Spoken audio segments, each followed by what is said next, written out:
Hello, fellow homebrewers. JP here, and I want to introduce to you the brand new Brew-Built X1 Conical Series available at More Beer. More Beer sells the highest standard in homebrewing equipment, and the Brew-Built Conicals are just that. They're made from mirror-polished 304 stainless steel, and they come with loads of features that you and I have been looking for. They have a full 2-inch bottom dump valve, which will eliminate your clogging issues, while the sturdy base includes 4 reinforced legs, just like those big Pro tanks do. More Beer also carries the Brew-Built line of options and add-ons like casters, pressure kits, and even external glycol chillers. So you can find out more about the new Brew-Built X1 Conical Unitanks by going over to morebeer.com for detailed videos on the entire line of Brew-Built Conicals. You can trust Brew-Built with your next fermentation, and you can trust More Beer to find the right conical for you. Brew-Built at morebeer.com.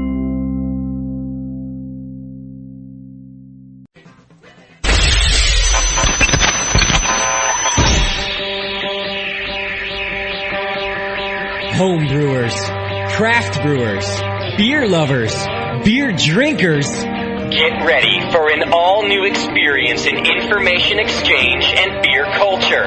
Your only source for live beer radio that brings expert brewers from around the globe right to your home. You're not just listening to broadcasters, it's the Brewcasters on the Brewing Network. Sunday, October 9th, it's the Brewing Network show, and John is barely alive. Good cup of coffee here. Hey. I was surprised you left so early this morning. Man, we got up 9-ish and got over there, and you were long gone. I was gone. Yeah, he was out of there. You look all right, John. I appreciate it. I'm lying. You look terrible, man. I do. My voice is dropped. I can't talk. You look like me after the Portland show.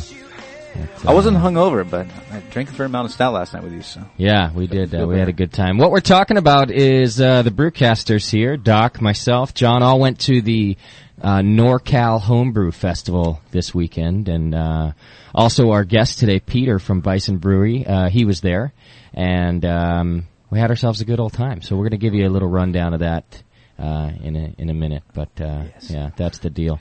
Hey, I just realized our intro says, like, expert brewers from around the globe. California. Like, I mean, unless you count our listeners who call in, some of those are experts, and they call in from around the globe, but not, we haven't exactly had, like, anybody outside of California on the show. Not yet, at least. I mean, as far as even we've got booked is maybe John Mayer, and he's in Oregon, right?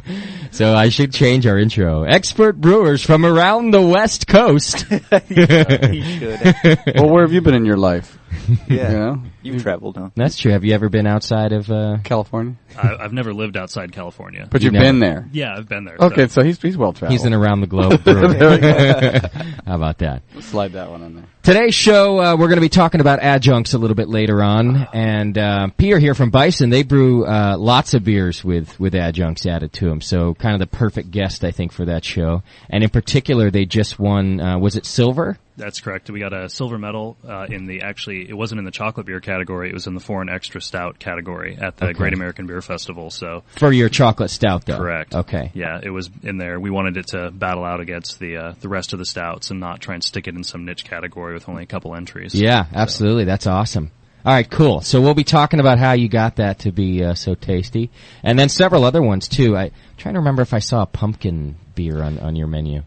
There used to be a pumpkin beer years ago at Bison. Okay. But we're talking about possibly bringing that back for next year. It's a little late this year. Our seasonal right now is a honey basil, and that's going to take the specialty SKU instead of the pumpkin beer. Okay. So, and we already do a spice ale. So. All right, cool. Yeah. All right, good. So we're going to get some good discussion about that. John, and you don't do many adjunct beers anyway, do you? I'm like barley, hops, water, yeast. Yeah. And coffee right now. And coffee. John's sorting out the coffee. I'm going to blend his beer later with this. So. That's a good idea, actually. Coffee stout. What was the stout we finished off the night with? It was just a regular nitro stout, wasn't it? Yeah, it was an English stout. Yeah. It was an American. It was on nitrogen. It was really good. Yeah, it was good and clean. Yeah. Where'd you find that? You had it too. Did I? Yeah. After 4 shots of bourbon. Jim, one of the organizers of the festival, had brewed it. It was in the tent right next to the B3 tent. So Okay. Oh, is that where yeah. Same guy who brewed the schnapps. Okay. It wasn't schnapps. It was he made it's a whiskey. It was a whiskey he had made. Yeah, that you were drinking. That was homemade? Yeah. Oh, that was good. Yeah. Right on. I had no idea.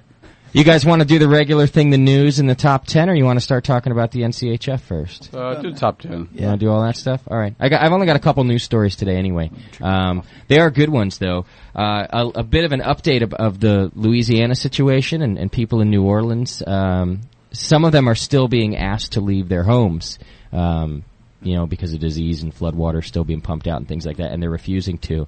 And this is just an interesting story I found about it.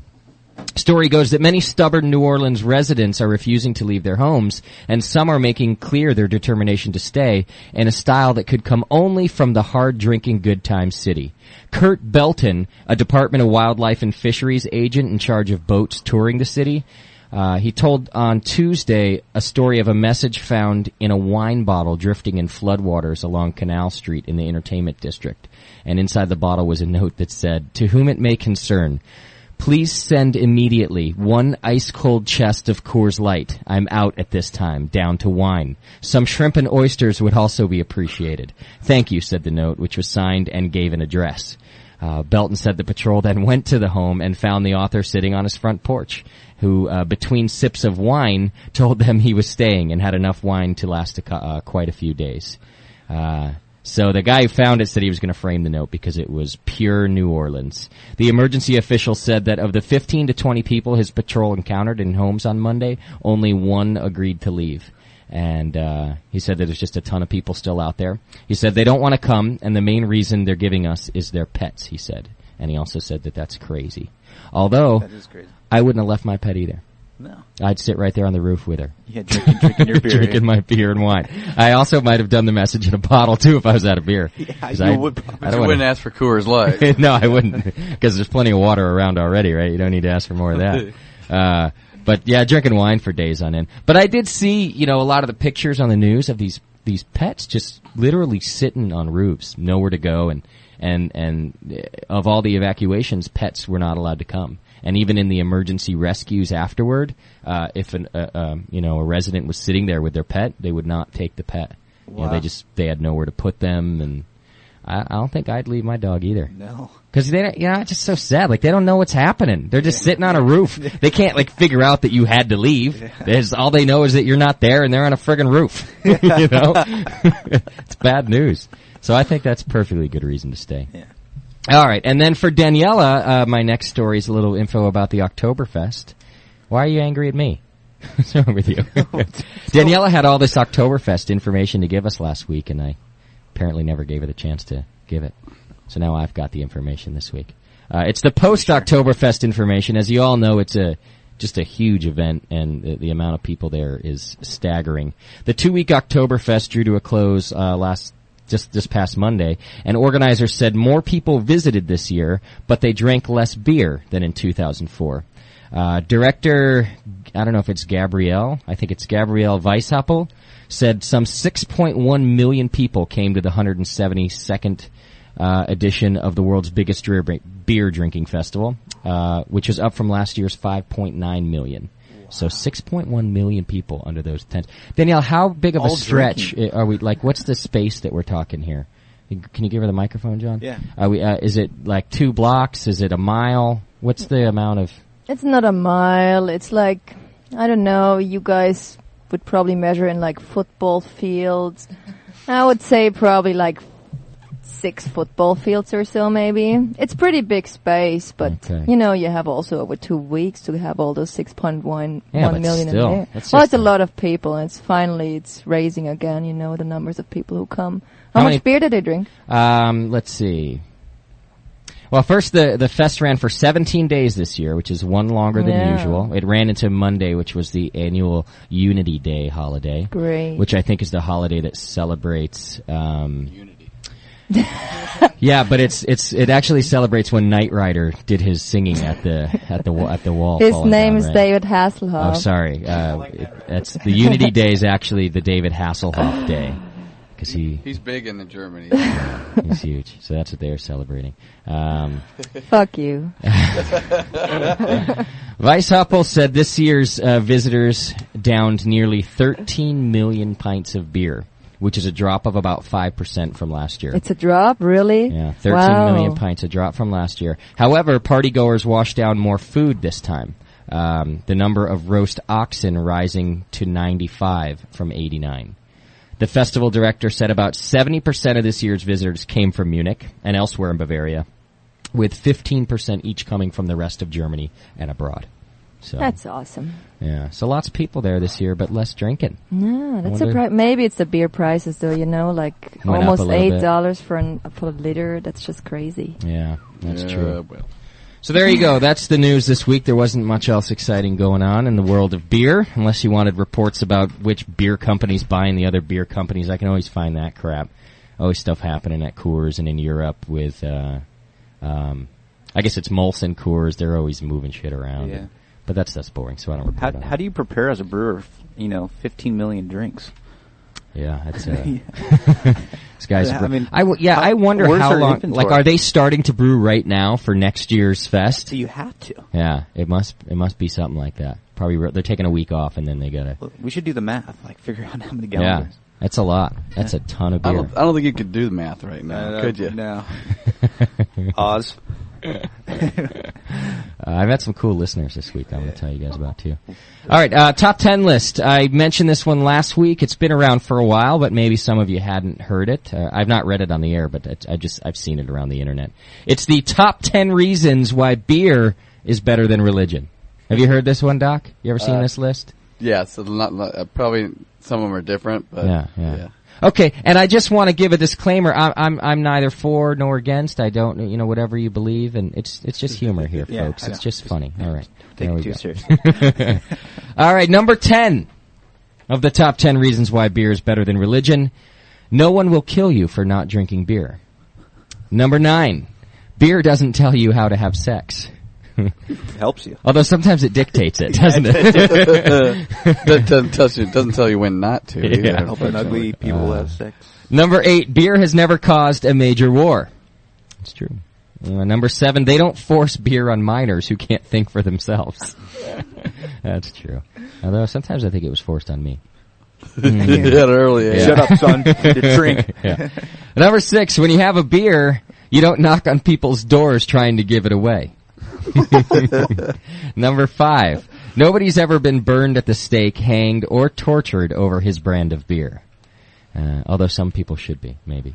Number 4, you don't have to wait 2,000 years or more for a second beer. Oh my God. I like that one. That's good. Number 3, there are laws saying beer labels can't lie to you. That's true. You're not allowed to lie on a beer label. Number 2, you can prove that you have a beer. And number 1, if you've devoted your life to beer, there are groups to help you stop. There should be religious groups to help you stop. Maybe not. All right, there you go. So that's the top 10 reasons why beer is better than religion. And now on to our recap. However fresh in John's memory it may be, this year's NCHF, the NorCal Homebrewers Festival. And what this is, basically, Northern California consists of anywhere from around the Bay Area all the way up to the Oregon border. We had some Oregon club. We had an Oregon club from Portland. Oh, is that right? Yeah. Okay. And some Reno clubs. Some Reno club. Okay, so it's a little triangle as you get closer up there with Oregon, Nevada, and California. So you get groups like that, and basically it's an annual festival that they you bring your home brews out. All these clubs come out. They bring whatever home brews they choose to bring. Some of them should be choosier than they actually were. Yeah. And they set up these booths. It's fairly small, but it's a good community of people. Yeah. Each club has a booth. How many clubs do you know? I'd say like 15, 16 clubs. Yeah. Yeah, there's definitely something like that. So it's not really it's not for commercial beer, although on the Friday night before the festival, they do have a big 6-course meal, and commercial brewers will come in and pair their beers with that meal. So that's kind of cool. Each course, they get to talk about a beer and pair it with that. But then Saturday's pretty much dedicated to homebrewers. They got some professionals in there to talk. John Mayer from Rogue. I'll talk about him a little bit later. He was there speaking. Sean O'Sullivan, who was on the show a couple weeks ago from 21st, he was there speaking. Peter was supposed to, but they misdirected him in what time he was supposed to be there. So that was cool. You get that kind of stuff. And basically the other thing is you just kind of go around and you taste people's beer. And hopefully you get to talk to the brewer if you like that beer. And I've got several observations for you guys from this festival, because it's my first big homebrew type of event. Mm-hmm. Yes. All right. I'm not a member of a club. I've been to a couple of the Doe's meetings, so I see what's happening there. I've been to, you guys know the Oregon Beer Festival, but that's all commercial beer. It's totally different. But I've not been around that many homebrewers in an organized festival type setting before. So for me, there's a lot of interesting things that go on. And I was inspired in several ways. I'll tell you that. The first thing I was inspired about was to make better beer. And also I felt a lot better about my beer, having tasted some of the stuff that people are pouring there. I'm just going to be honest, because that's what I do here. I'm going to say 90% of what I drank. I won't go as far as to say the beer that was there, because I didn't taste everything. You came close. Yeah, I gave it a good effort. Yeah. There's just some bad stuff there. Yeah. And the only thing that bothers me about that, because I've obviously brewed bad beer, and so has everybody else, is that they apparently have no idea that and I'm not just talking a little bit bad. I'm talking there's some fungus in there that is obviously there, and I'm not quite sure why you would bring that to a festival. They don't know. And serve it to people. Yeah, there's just definitely some off flavors and some big time problems. And I hate the yeasty beers. They got to be polite, because the guy's serving it with a smile too. Yeah. Well, now, so this is this is the thing that I didn't like most about the festival, is not that they were pouring bad beer. It's that you're not really allowed to be honest and kind of tell people what's what, because they, people take pride in their beer, obviously. Yeah. But I'm just not that way. I do take pride in my beer, but I'd rather you be honest with me about it in every aspect of it than tell me it's good if it's not. But you can tell when you're talking to these people. Like, there was one person that I said, what's wrong with that? Because I just couldn't take it anymore. I had gone through like 3 or 4 booths of saying, oh yeah, great. Got a dump bucket? Yeah. And so finally this one was just obviously infected. And I just, hey, what's wrong with that? In a nice way, right? I didn't say, I didn't spit it out onto his lap. Onto him, yeah.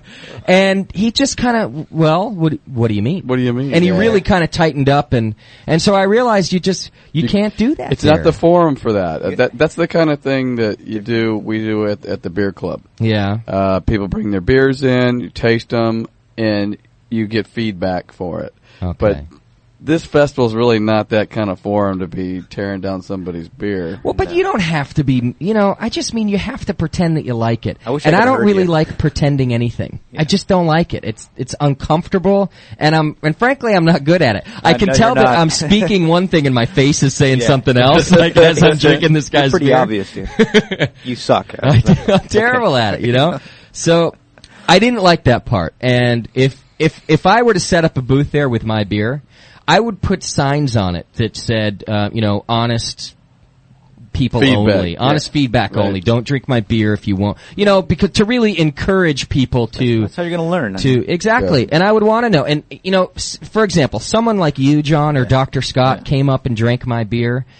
Man, would I get some good feedback out of what was wrong with it. And what a waste, I think, not to get that. So when I'm walking around with you, for example, Doc, and you and I said a couple of things in trying to be nice and talk about what was happening. I got what you were hinting at, but they didn't. Yeah. I just think what a waste of a visitor like you tasting their beer, because you really could have said, I'm going to tell you, if you do this next time, you're going to be golden. Yeah. And I just think that's kind of a waste, because you could have helped out, but I guess you're right. It's not really a forum for that. I just find it hard to walk around and pretend. Mostly what I felt, a lot of the off flavors and things, and most of the problems was fermentation temperature for most of these things. Okay. I mean, a lot of fusel alcohols and a lot of esters that really shouldn't have been there. Yeah. Even one of the competition beers, because there was also a competition. Yeah. One of the what were the two categories? The Pilsner and the Stout. Okay. One of the Pilsners tasted like my extra special butter that I brewed that one time. That was all diacetyl, and one of those, man, it really was the same. It was all diacetyl. With that said, because I don't want to knock down all of those. I did enjoy some great beers there too. There was a few that just shined. Yeah. So I don't want any of our listeners to think that these are all bad brewers. I drank some really good stuff, and I met some really cool people. One that sticks out of my head right now is that raspberry brown ale. That was interesting. That I had. I thought it was an interesting combination to do a brown and then put in an adjunct like raspberry, and he just did it so clean and balanced. I couldn't. He wasn't there, and nobody in the booth knew who brewed it anyway.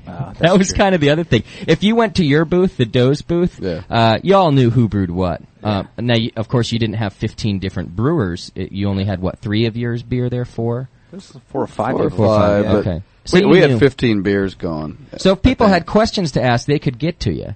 But a lot of the other booths, you couldn't. I didn't get. I think I got to only one of the brewers, and that was the guy that I pissed off by saying, "What's wrong with that?" But what are you going to do? But with that said about the bad beer, it was a great festival and a good time, and I did like a lot of the other qualities, which was getting to mingle with brewers in general, who are an interesting breed in themselves. Did some arm wrestling with John, arm wrestling competition there. Sore, man. Yeah, I'm a little sore myself. It's really bad today. Yeah, we're out of shape, man. Yeah. I had to switch from my beer drinking hand, my right hand. I had to hold my glass in my left for a couple hours after the arm wrestling because my right one was all weak and shaky. After that. John, you put up a good fight. I did. I think you threw the match in the end, though. I think you let me win. What's that? I think you let me win. I think you threw it. No, you kicked my ass. Really? Square, yeah. But I was fighting him. Yeah, you put up a good fight. It was fun. He was yelling at me. Yeah. For those of you who think that John's Mr. Nice Guy all the time, hey, you put a couple beers in this kid and get him around his element, which is the brew community. John's really comfortable in there because he knows what he's doing and he knows a lot of those guys. And because he works for B3, so, they deal with him. Man, you put him there, he's a different cat. He talks shit, boy. Oh, yeah, he's yelling at everybody. I was yelling at you all day. Oh, man, every time I look at him, he's giving me the finger. Did you like that? And he's pointing out people. He's like, hey, that guy over there, he's a dick. And I'm like, John, what's happening with you, man? Wow. I like that. John's a different guy. You gotta let it out sometimes, man. He's singing songs later at night around the campfire, and he just starts yelling during them. He's got a lot of pent-up anger in this guy. That would overwhelm, too. Like, stupid song. Yeah. Cause he's in retail at the shop, and he's gotta be nice to all those people who come in there, and let's face it, they're not all the most brilliant people on the planet. No. And, so. A lot of people to deal with, Yeah, so man, does it come out of John. That anger just seeps out. People suck, Very pent up, man. But I recommend going to these kind of festivals. I recommend really getting involved in the homebrew community. The panel of speakers got a lot of good questions from the people that were hanging out there about how to do different things and different styles. You can get a lot out of it. And even if it's just going around and tasting both good and bad beer, you get a lot out of that, you know. Sure. Like I said, I really was inspired to brew better beer and to, pay more attention. 'Cause man, when you taste somebody's good homebrew, you just like, that's great. This guy made this, and it's good. It's really good. And I'd pick that up off the shelf before half of the commercial brews I've ever had. Yeah. And that is what I really like about going to that kind of thing. Like when I found a really good beer, I went out of my way and be like, hey, well done, man. This is very, very good. Yeah. Just look them in the eye and say, cheers. Right, absolutely. So get involved in those kind of things because they're also hard to organize. We talked to the organizers at the end of the night. That's who we ended up drinking with. What's it called? They call it the Dead Palate Society, which is Lisa Fortes, after you've been drinking all day, you go back down at like 11, 12, and whoever's left is still pouring. You drink with them. That we did. And that we did. So we're talking to those organizers. That's who we're hanging out with. And there's like 8 of them, just 8 of them who organize a big event like that. and it takes them all year to do. And my point in saying that is, if you see these things coming up and you have some time, offer your help, because not only do they need it, but I guarantee it's rewarding. Sure. I mean, I'm going to try to help them out next year, and I think the Brewing Network is maybe get a booth there, and we're gonna record a show from there, I think, and maybe do a little Beer Jeopardy up on the stage they had set up, and just get people involved like that. And I just recommend everybody kind of do that, because it helps the brew community. We should rent one of those dump tanks. Oh, that's a good idea. Dump the brewer? Yeah, brewcaster. Yeah. Why'd you point at me? How come it has to be me all the time? Meeting listeners out there was awesome, too. We ran into quite a few. IPA guy, whose name is Guy. Yeah. Is a cool guy, by the way. Met him out there. He was real nice. Met Warren out there, and Warren gave us some of his beer, which we're going to try in a little while. Gave us a Russian Imperial Stout. Good IPA on tap. Yeah. The Barf Club, they're called? Yeah. Was it Bay Area Regional Fermenters? Yeah, I think so. Barf. And he's like he's a grad student right now, spends his life in a lab, and then brews when he's not in a lab. Really nice guy. Yeah. Not a lab type of guy. You know, which you expect to be like kind of hard to deal with and all that. He wasn't. Warren was very cool. I apologize, I don't remember everybody's name, and that's just because I'm retarded. No, by the time we met everybody, we had been halfway around the circle. Yeah, that's true. So I bet we had 30 beers under our belt. Yeah, that's true. But I enjoy meeting listeners and getting feedback, and some of them don't have much to say except for cool, and boy, other ones got some things to say. You know? Which is fine. I like that. And get alcohol and start talking. Yeah. Most of the problems, like, you know, one guy, he and I don't interrupt, because I like to just let them get it out. He rattled off this whole list of problems. And I said, you know, when was the last time you listened? And he's like, the first show.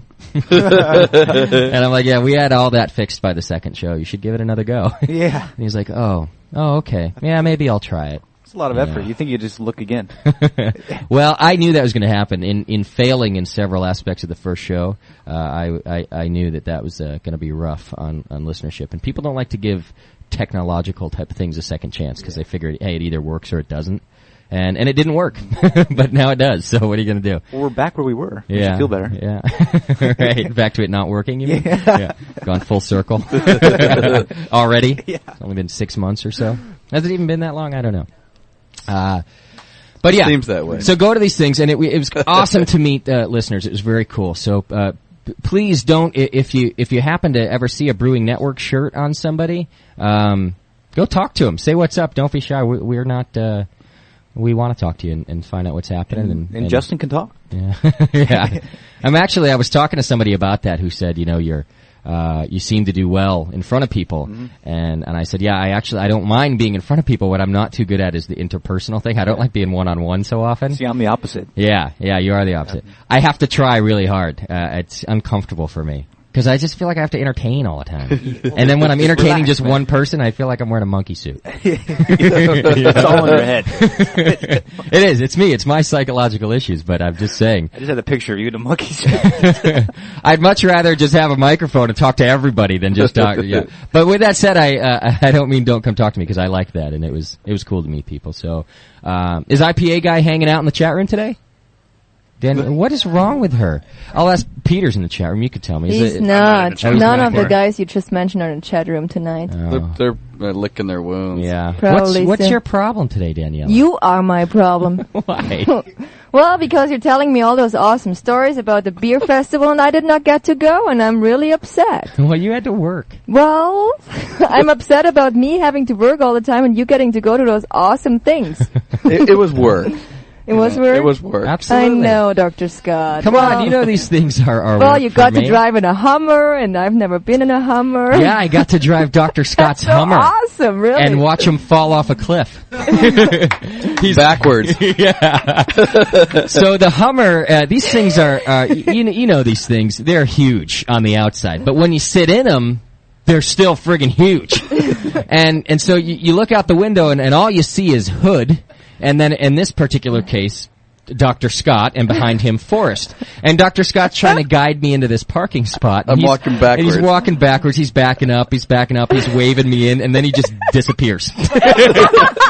he just fell in it. So imagine I fell in about a 3-foot ditch. And I gotta be honest, Doc, kind of everyone around was like, oh man, is he okay? I was in the Hummer laughing my ass off. I got up laughing. Oh, by the way, one guy is here. Warren is here. Okay, Warren, cool. Warren says hi to you guys. Very nice. Hey, Warren. And Warren's the guy whose beer we have. Oh, that's awesome. So do you guys promise me you're going to take me the next time in Dr. Scott's Hummer? Yes.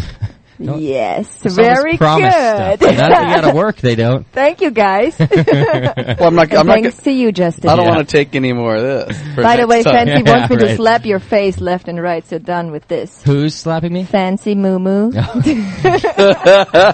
Listener, Fancy Moo Moo. I love that guy. Fancy Moo Moo pants. Is that a get on with it? Is that what he wants me to do? Just get on with the show, or just slap me anyway? Just in general. All right, here's what we're going to do. We're going to take a quick break, and then we're going to come back and taste Warren's Russian Imperial Stout. Does that sound good to you guys? Oh, yeah. John, is you going to hold up for that? You going to have a little taste? Yes, I'm going to. I got 1 cup of coffee down.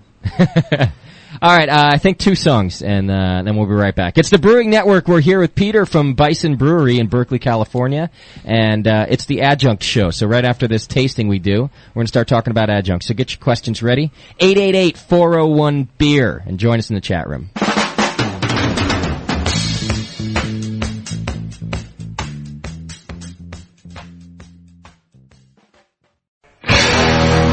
The Brewing Network. Saving your life. 1 beer at a time. All right, we're back. Gonna get on with the show. But we got a call to take right now, and I think it's Oz's, it's somebody who wants to trash talk me, as usual. I think it's Oz's wife, so, let's see. Hello, you're on the air. Hello. Hi. Hi, this is Di. Hi, Di. How you going? It's going alright. How are you doing? Good. You're only our... talk to you. I hear you every week. You do? Yeah. I thought just Oz listened, but you do. You kind of have to because it's on in the back. I have to, and several times a week. I should let you know. You have to listen to the replays. Absolutely. All right, and is that a good thing for you, or is it torturous? About the 5th or 6th time, it's torture. I gotcha. Do you encourage Oz's commitment, or you think he should, get on with his life? Bit of both, actually. Well, I'm glad he doesn't get on with his life myself. I like having him around. I bet you are. Very knowledgeable. Yes. Okay, I'm ringing because I have a request. Okay.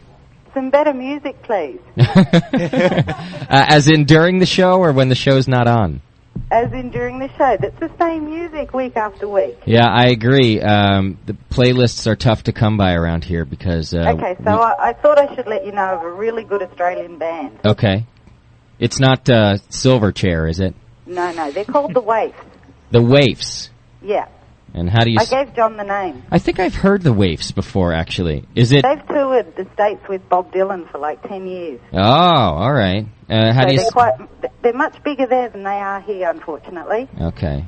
I'm going to need you to email me a link to them or something. All right, I'll send you their website. Okay. And if I get onto some of their music for the show. What if I think they're crap? Do I still have to play them? Well, you'll have to play it in your blues show then. Oh, okay. Because that's the crap show. All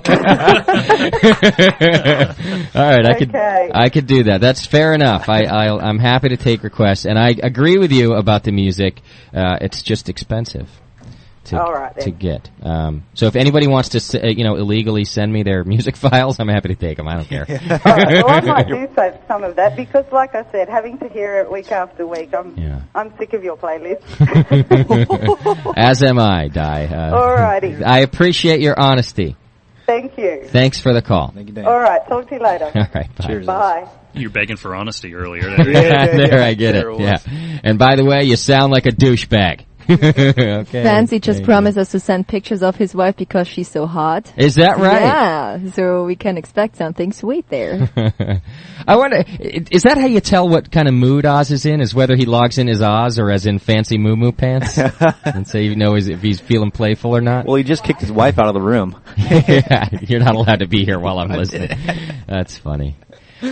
Is Crotch Rot in the chat room?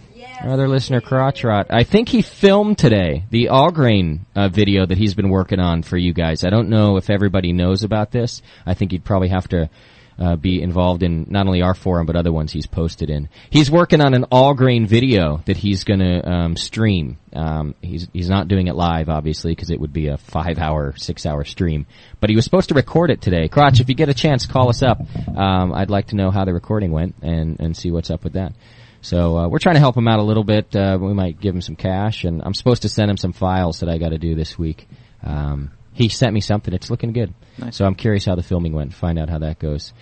Good for us extract brewers just to see it and to decide, because I don't think everybody needs to move up to all grain. But you should decide that for yourself. We just found out last week about a commercial brewery that does all extract. Yeah. Aren't they booked? Yeah, Pacific Coast. Yeah. Are they next week? Next week, yeah. Are you sure it's next week? I'm positive. And they're all extract. All extract. That's awesome. Some mini mashing, but mostly extract. There's a brew pub in Sacramento that does that too. It does that too? Yeah. How do you do Which that one? much? Hogshead. Hogshead. Yeah. It's a lot of extract. We've met them and saw their whole setup. Yeah. Well, the quality of extract has increased so much from when it first came out, when you'd got it in the can and it was not ideal. Right. You can make good beers, especially if you're doing a partial mash. Like, I tell all my friends, if you can boil water, you can make good beer at home just right on your stove. So. Yeah, absolutely. Yeah, I agree. I don't think that, I think that I've had some great extract beers. I just never thought that I'd see a commercial extract beer. I think that blew me away. So that'll be a good show next week. I want to talk about that. If you're just tuning in, we're here with Peter from Bison Brewery, and he's going to help us out with our adjunct discussion. Are you looking at pictures of Dye right now? I am, and I just wanted to announce for everybody who is not logged onto the chat room yet that Crotch actually posted some pictures there already. So if you want to have those are the pictures of the filming. It's actually totally awesome already. It looks really good. Okay, good. I think that's going to be nice work, actually. Cool. Yeah, all right, so go to that link. If you're not in the chat room, go into the chat room, and this is where you get this kind of insider stuff out of the show. Listeners communicating back and forth, posting pictures, making fun of each other. You don't want to miss out on all that. No. All right, let's get to some beer drinking here, huh, John? Yeah, let's do it. Warren, give us a call, 888-401-BEER. Gave me this yesterday at the show, so he didn't have to send it because he's a grad student and can't afford the $8 of postage. So we were happy to pick it up from him in person. It traveled better with us. Anyway. Yeah, it did. It was upright and cold, and I almost forgot to grab it like I knew I would. I said to him during the day, as I'm talking to him. Look at him like, I don't want to carry this. Well, I just said, don't give it to me now because I'll forget it. I just know me. And I'm telling you also I'm going to forget to come back and get it from you. So I'm telling you got to find me and give this to me. Well, I left the festival, went up to the camp. He came and tracked us down because he heard us singing and stuff and handed it to me at like 11:30. So I was really glad he did that. There was already a request in the chat room for you to be singing the Beer Dork song.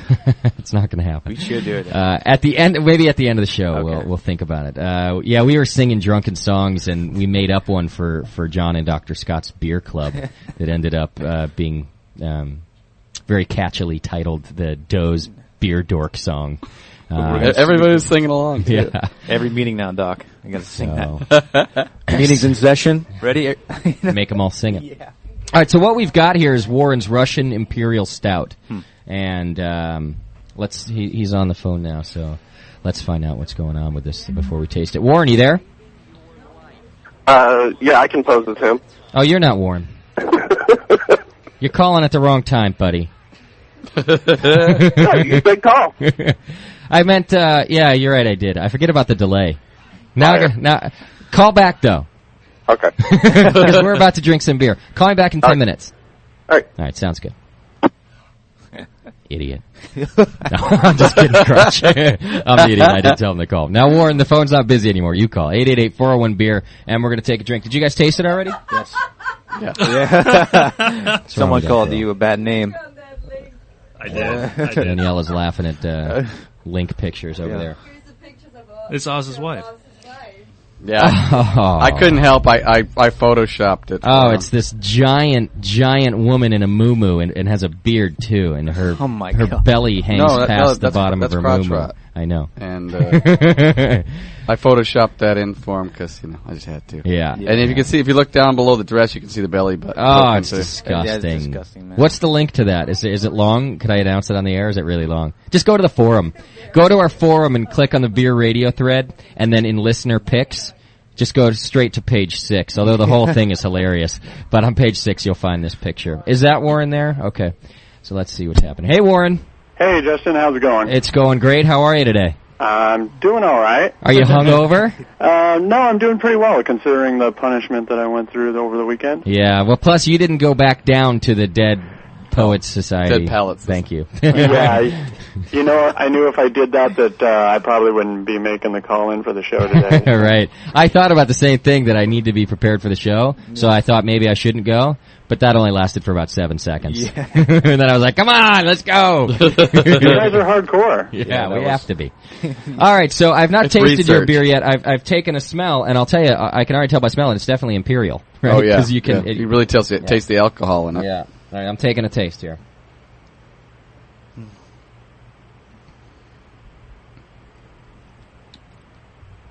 All right, right off the bat, I like it. I'll tell you that. It's a very clean beer. And I think that the smell of alcohol is actually stronger than the taste of alcohol, and that's a good thing, because I think the roughest part about making a big beer like that is too much of that. Hiding it. Yeah, and I don't get that out of this one. I think it's got a good flavor with that. What was your gravity on this beer? That's what I was going to ask you about, if you guys got the recipe or not. I can look it up real quick. Yeah, I got it here somewhere. Okay. Oh, yeah, you got it, Doc, right? And I do. Okay, there you go. What do you think, John, about the flavor while he's reading that? It's really clean. It's malty. It's got like a fruity cherryness going on in it. Yeah. I think it's from a clean yeast pitch, Okay. It's a little sweet for my taste. Is it? It is an Imperial, so I mean. Yeah, it's bordering barley wine flavor. Yeah. It is barley winey. And actually the color is barley winey too. It's definitely although I can never tell, our studio lighting's pretty bad. The color? Are you sure the color is barley wine color? I think so. No. You don't think so? I think it's a little burgundy-ish. It's darker. It's not jet black, though, like I would expect a wrist to be. Oh, really? Yeah. It says RAS on the cap, right? Oh, yeah. Oh, okay. Yeah. RAS. I'm holding the cap.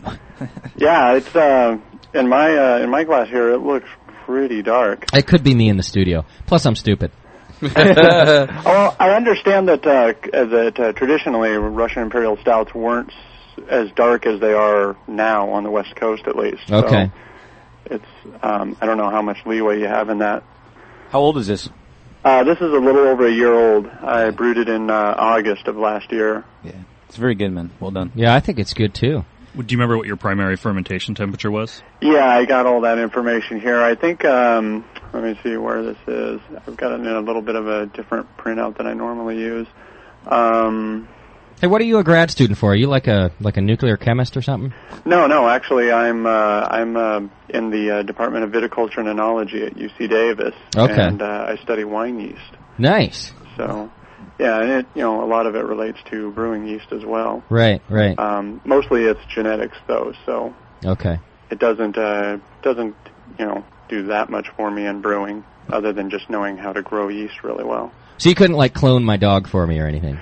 Well, not with the facilities that I have, and with yeast. Yeah, it's my little yeast dog. All right. So did you get that fermentation temperature there? Yeah, I got it here. It's the primary was done at 68, and for about 14 days, and it was pretty much done at that point. As much as it looked like it was going to drop, and then I warmed it up a little to try to get it to ferment out a little bit more. It stopped short of the final gravity that I thought I would get. But especially using the yeast I used a dry English ale yeast from White Labs, which is a really strong fermenter and usually pulls the final gravity down quite a bit. But this particular time, it stopped at around 5.5 Plato. So okay, from going down from 18.5 Plato. Gotcha. I think it's good, Doc. What do you got to say? I like it. Yeah. It's a good beer all the way around. Yeah. I'd like to taste it on nitrogen. Yeah. It's got no head.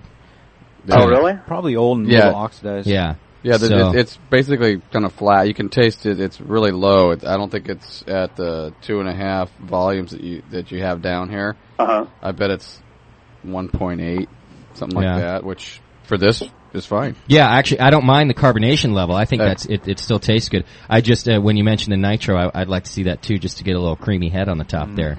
Yeah, carbonation is one of those things that I actually carbonated the bottles with adding dextrose to the bottles. And, that's one of the things I've had a little bit of a problem with because I usually mix it in like the keg, and I just kind of look into the keg and estimate about what the volume is there. Yeah. And so, when I dose it with the sugar, it could be plus or minus a few tenths of a volume of carbonation. Sure. Yeah, it can easily do that. I always had trouble with the natural carbonation too. Although I've talked to other people who say, I've never had a problem. I love doing it that way. I don't even want to force carbonate. But me, it was just so inconsistent. It was either half flat or it was a gusher. Or I had a few that came out just fine. But I'm just saying, in general, I didn't like having brewed a good beer and then screw it up with bad carbonation because I was doing the natural carbonation. I like the force thing. Well, you can't like to force the issue. Yeah, you do. Sure. That, and I'm not patient enough anymore to wait for that stuff to do its own work. I'm doing that method that you guys show me now, where I'm cranking up the CO2 and shaking that sucker for 5 minutes. Just have a beer. Yeah, exactly. Straight out of the fermenter, 60 degrees. Yeah, I've lost all patience. The force seems easier to control, but because you can dial it up or dial it down. Whereas when you're a bottle, you're kind of stuck with what you added to the bottle. Yeah. I've had actually some luck, though, that I had a couple of barley wines that didn't want to carbonate real well, and actually going back, lifting the caps and shooting in another more attenuative strain of yeast, that I grew up fresh, and getting them to go to carbonation that way. Gotcha. How many gallons did you brew on this one? This one's just a 5-gallon batch. And how much did you do a yeast starter and all that? Yeah, How much I did. did you I grew pitch? up, let me see, it says 1 liter, I think. But I'm growing in in different conditions than most home brewers grow it. I grow it up, in the lab and in a shaker with high oxygen and all that. So Nice. Wow. So you're getting some sweet starters. Yeah, it's usually comparable to the quality that White Labs puts out. So. Okay. That's pretty nice. So what are you going to do when you don't have access to that lab anymore? Well, I've got a stove plate that I got off of eBay a while back, and that's my backup if I don't have access to the lab or something like that. That should do okay. Right. And you're back with the rest of us schleps, Warren. Yeah. Are you a winemaker too, then? Yeah, I do some winemaking also. Oh, I've got like 20 gallons of Merlot from last year right now, and nice. Just kind of chilling until I can get my Cabernet that I made this year done, and I want to do some blending with them. Attaboy. Do you ferment at the lab, your wine? No, I don't. I don't really do much of the stuff in the lab other than just growing up the yeast. I do everything at home. Nice. Now, you didn't go through the brew program at Davis there, did you? No. No, okay. And are you only a grad student there, or did you graduate from there as well? No, I went to Humboldt State University as undergraduate and then moved to UC Davis for my graduate studies. All right. So there you go, folks. The future of yeast culturing we got on the phone right here. Exactly. Could be he's going to brew a yeast dog for me. Yeah. Think about naming a dog Yeast. That's a great name for a dog. Come here, Yeast. Come here, Yeast. Last name Infection. Yeah. I hope he doesn't get sick. Yeah. John, yeah, exactly. My dog Yeast is sick. John Mayer's dog name is Brewer.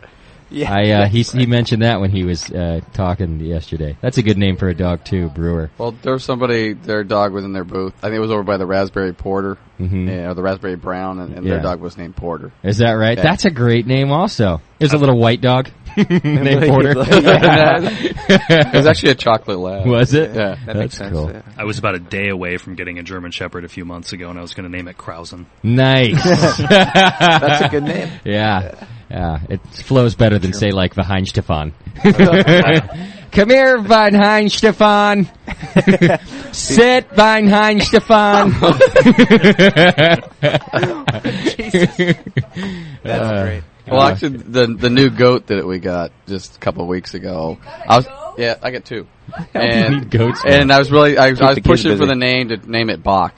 There you go. Hang in there, Warren. I didn't forget about But the you. kids changed it Dr. to Scott, why did you get two goats? please explain that. What do you do? I always wanted goats. For what? And actually, I just cuz. They're That's cool. so awesome. Are you going to make goat cheese? No. These are just for So they just hang out in your house now? Yeah, or what? and the one was hanging out when I was brewing until she found out that the mash drippings taste really good. Oh, yeah. So she's in there licking everything, so I had to kick her out. Don't they like ram your kids and stuff? Yeah. That's so cool. Tell me about that. The one is about the same size as my 5-year-old, and he's walking with a little limp, and I go, "What happened?" He goes, "Got butted." What were you doing? I like that he didn't come running crying and stuff. He's just like, "I got butted." He's holding his side. Yeah. Goats. Yeah. You're Is it Bryson? Yeah, Bryson got butted. Yeah, but Bryson holds the goat by the horns, goes, "Hi." Yeah. Good goat. Nice.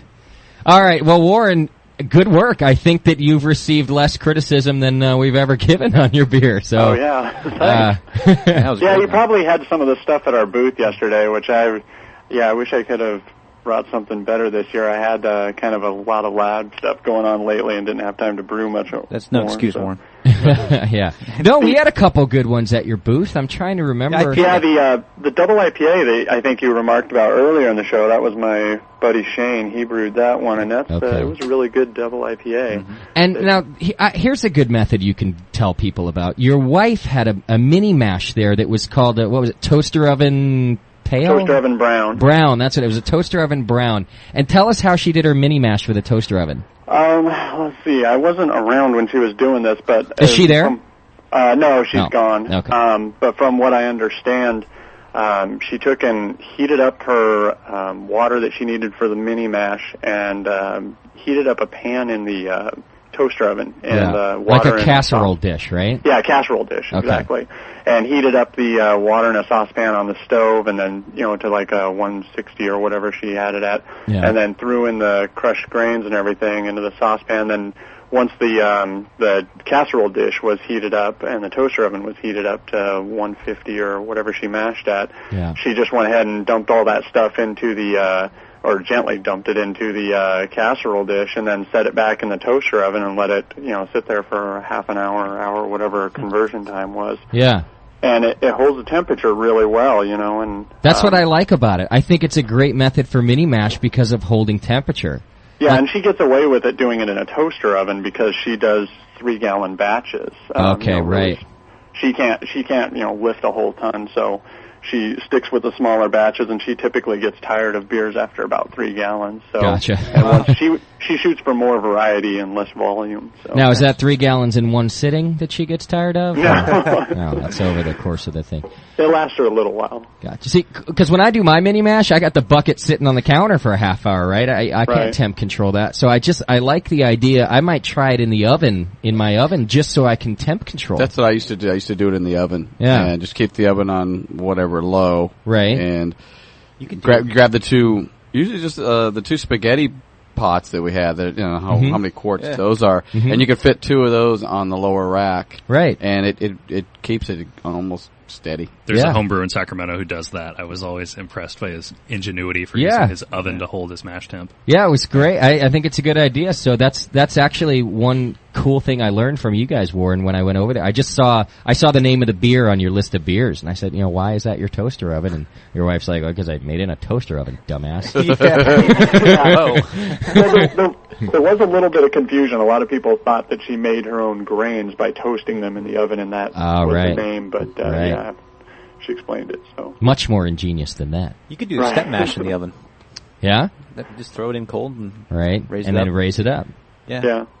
Why not? All kinds of good ideas. Well, I think if you throw all the water in there and stuff cold, I think it's gonna take you a while to go through all the temperature, and you're gonna do like a really long step. But yeah, that's probably true. Just start it at the lower rest temp.